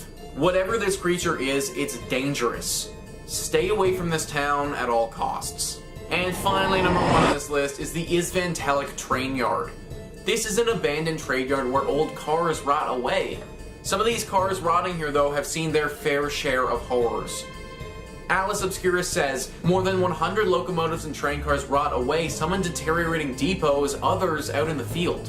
Among these are some very rare train engines and a few cars that are said to have transported prisoners to Auschwitz during the Holocaust. Built at the beginning of the 20th century as a repair yard for the National Railway, only a few southern parts of the train yard are still in use, while most of it is abandoned. 2 large depots, a few smaller sheds, and open-air areas are scattered with locomotives and rail cars, some of them very ancient, others more recent, from Hungary's time as part of the Soviet regime. Some of the trains were brought here to be repaired and then were to be put to the Budapest Railway Museum, but never made it to the display and were instead left behind in the train yard. Now, one big reason that they never made it is because these cars are haunted, guys. The literal car that went to Auschwitz. Just think how many horrors that tiny box has seen. The souls of those who were forced in there still linger, and this train yard is haunted because of it. I feel for these souls too. They never asked for this, and now they've just been forgotten by the world. Hopefully, one day, they can find rest. Coming in at number 5, we have William A. Irvin. During the fall season, the ship has haunted tours with actors, but the ship really is haunted. The haunted ship began in Duluth in 1992. Before the haunted ship started, the William A. Irvin was open for regular boat tours during the month of October. Historically, this month was really slow, and the DECC needed a way to generate more revenue during this quiet month. Having heard about a failed attempt by Cleveland's William G. Mather trying to become a haunted ship, the DECC decided to try their own hands at a haunted attraction. The William A. Irvin partnered up with UMD to give the school's drama department some experience on production and acting. Needless to say, their attempt was a huge success. More than 2 decades later, the haunted ship is the peak of the Irvin's yearly business. The most common sighting that employees relate is that a lady in white has been seen walking around the ship, noticeably. She is usually up on deck and is dressed in period clothing. Nobody has ever been able to identify who she is or why she is tied to the vessel. There is also said to be a former captain who is still overseeing his ship. He is most often seen in the captain's chair and is said to be angry that the ship remains in dock and is no longer seaworthy. There are another 2 men haunting the ship. One sticks to the front of the ship and apparently does not understand what has happened to him, while the other sticks to the rear of the ship and has confirmed that he died after falling from a ladder. The family of the second man has come forward and said the story surrounding his death was always suspicious and they were denied a claim to his pension. Number 5 on this list is the Castle of Good Hope. This castle is located in South Africa and is on a lot of people's worldwide list of the most haunted spots. A main reason for this is simply how many ghosts reside at this place. It's one of the oldest buildings in Cape Town, and it was initially a fort built by the East India Trading Company. Today it houses the ghosts of Lady Anne Bernard, a soldier, and Governor Peter Giesbert van Noort. All of these ghosts have different origin stories and come from different times. Lady Anne Bernard was the first lady of this colony, and she died many years ago under some very mysterious circumstances. Her ghost is said to frequent this spot and will make herself known to visitors. The soldier in question apparently hung himself in the bell tower many years ago as well. This tower has been reported to ring itself with nobody near it at all, and many think that it's the ghost of this soldier that's responsible. And the last is the governor. And this was apparently a very cruel man who would send soldiers to the gallows for his own sick amusement. Apparently one soldier, before being killed,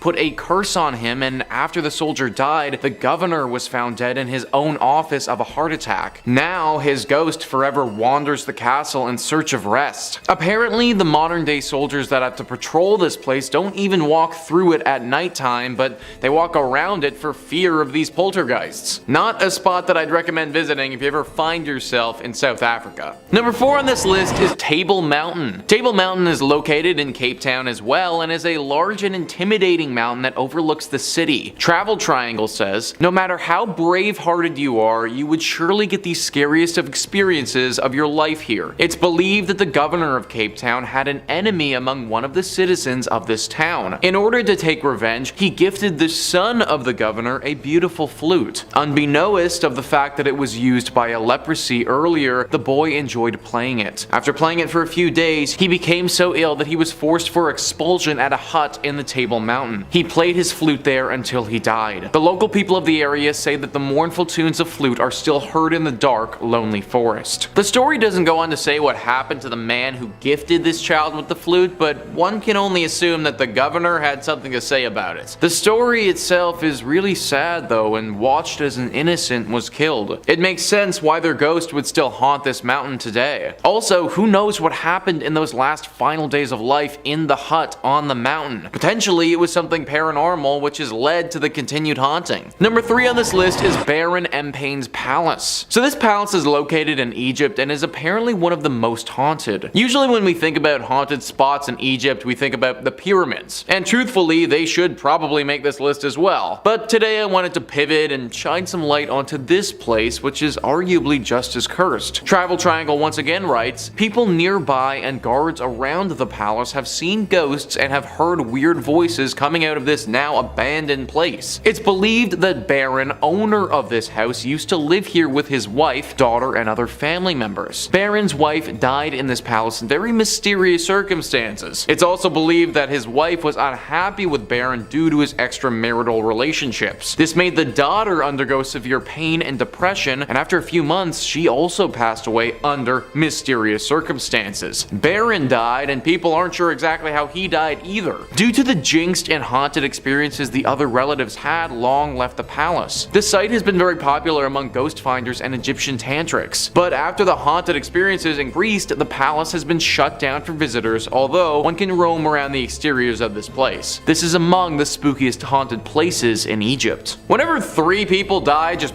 unexpectedly like that with mysterious circumstances, there's always bound to be a legend around it. The fact that so many visitors and guards have seen evidence of potential poltergeists though, kinda really leads me to believe that something must be up with this place. Some of the stories are conflicting though about what ghostly apparitions are really out and about. Some accounts have talked about Baron himself walking around this place, whereas others have told tale of a mysterious ghost that isn't really connected to the family by blood. This ghost is thought to be of somebody who worked for Baron and was actually killed in this place. This ghost then came back to haunt the family, and it's what caused their unexpected deaths in the first place. It's really too bad that it has to be this way too, because the palace itself is beautiful on the outside, and I imagine that the inside is just as nice. Still not worth the risk of visiting though, considering its current ghostly inhabitant. Number 2 on this list is Cape Coast Castle. This castle is located in Ghana, and some horrible tragedies occurred here over the years. Originally, this castle was built so that people could trade gold and other valuable items. As time went on though, its purpose became far more evil. Slave trade. The transatlantic slave trade was truly a horrible time in human history, a time filled with so many injustices and atrocities. Basically, human beings were treated as animals and sold to the wealthy buyers in North America. The slaves that were sold would often come from these African countries like Ghana. Cape Coast Castle was used as a place to keep these people before the ship would come from North America to pick them up. It's said that the ship would come roughly once every 6 months, and conditions at this castle, they were horrible. They would take these people, separate the women from the men, and chain all of them up, leaving them in the dungeon. The only time the door would open up would be when the ships arrived to take them to North America, where their conditions would obviously not improve. During this time, many people passed away from the atrocious conditions that they were held in. Malnourishment and disease claimed the lives of so many people. Even death wouldn't cause the door to open though. Those who remained alive would have to sit in this room with the corpse of the person right next to them. It's no wonder that from all of this, people have talked about this place being haunted. The biggest sensation that everyone says is just a horrible sense of dread and fear. Granted, even if there isn't any ghostly presence here, I still think that I'd feel that. Just being around a place that's seen so much horror is bound to make somebody feel scared. And finally, number 1 on this list is Mangit Crater. This crater has a lot of ancient legends surrounding it and is located deep in Kenya. Eddie Mwanza writes, the extinct volcano offers striking views of Lake Nakuru and Lake Bogoria. Although the volcano is dormant, there are hot spots on the floor of the crater where steam jets sometimes fill it with vapor. However, its stunning beauty is matched by its dark and wild side that has locals convinced to be the work of evil spirits. People have lost their lives while others have disappeared never to be seen from again, while others have strayed and lost direction in the cave only for them to be found hours later unable to explain how they lost their way. This has earned the crater the name Kirma Kia Ngoma, which means the place of devils in Kikuyu. There are also mythical and unsupported claims of some people seeing the devil riding a motorcycle. There's also widespread allegation of a flying umbrella that normally appears whenever it rains. Historians say the place was a scene of violent battles between the Lakapia Messiah, who did not recognize the authority of the Laban, the spiritual spiritual leader of the Masaya against Ilpu Masi. In one battle, it's said that Likapea warriors were thrown into the caldera, with local folklore claiming that the spirits of the warriors haunt the place to date. So this place is obviously a freaking hazard, guys, with potential soldier ghosts chilling in its depths, and also many stories of people getting totally lost and never seen from again. It's no wonder locals are constantly worried about this crater. I was also looking at pictures of this place, and geographically it looks like a major hazard as well. It's out in the complete middle of nowhere and looks extremely hard to traverse. As cool as the scenery would be, going here just really isn't the best idea. Coming in at number 3, Osnabrück. Osnabrück was once the site in a major pagan temple and burial area. The pagans decided that they would attempt to convert the German people to the Christian faith. This led to a massacre taking place at the temple. The local forces took the lives of those there, including the priests. They then desecrated the graves and broke their altar stones. The pagans built their temples and buried the dead on sacred land. It is believed that this act disturbed the deep magic infused in the land. Now every year during the winter solstice and summer equinox, something strange happens on the land. Strange orbs of light have been seen moving around the area. Screams are heard from miles away. Stains appear on the stones that still lay there today. Although the town have now been built away from the graveyard, you can still visit today. Many locals avoid the land as the spirits there seem angry about what happened to their descendants. It is thought these spirits wield great power and could have revenge when and if they choose to. If you do choose to visit, you need to be warned to be respectful. Do your research before and careful when you arrive. Many have reported seeing terrifying things or feelings like being watched while there. No one visits during the solstice and equinox, as this is when the spirits are the most active.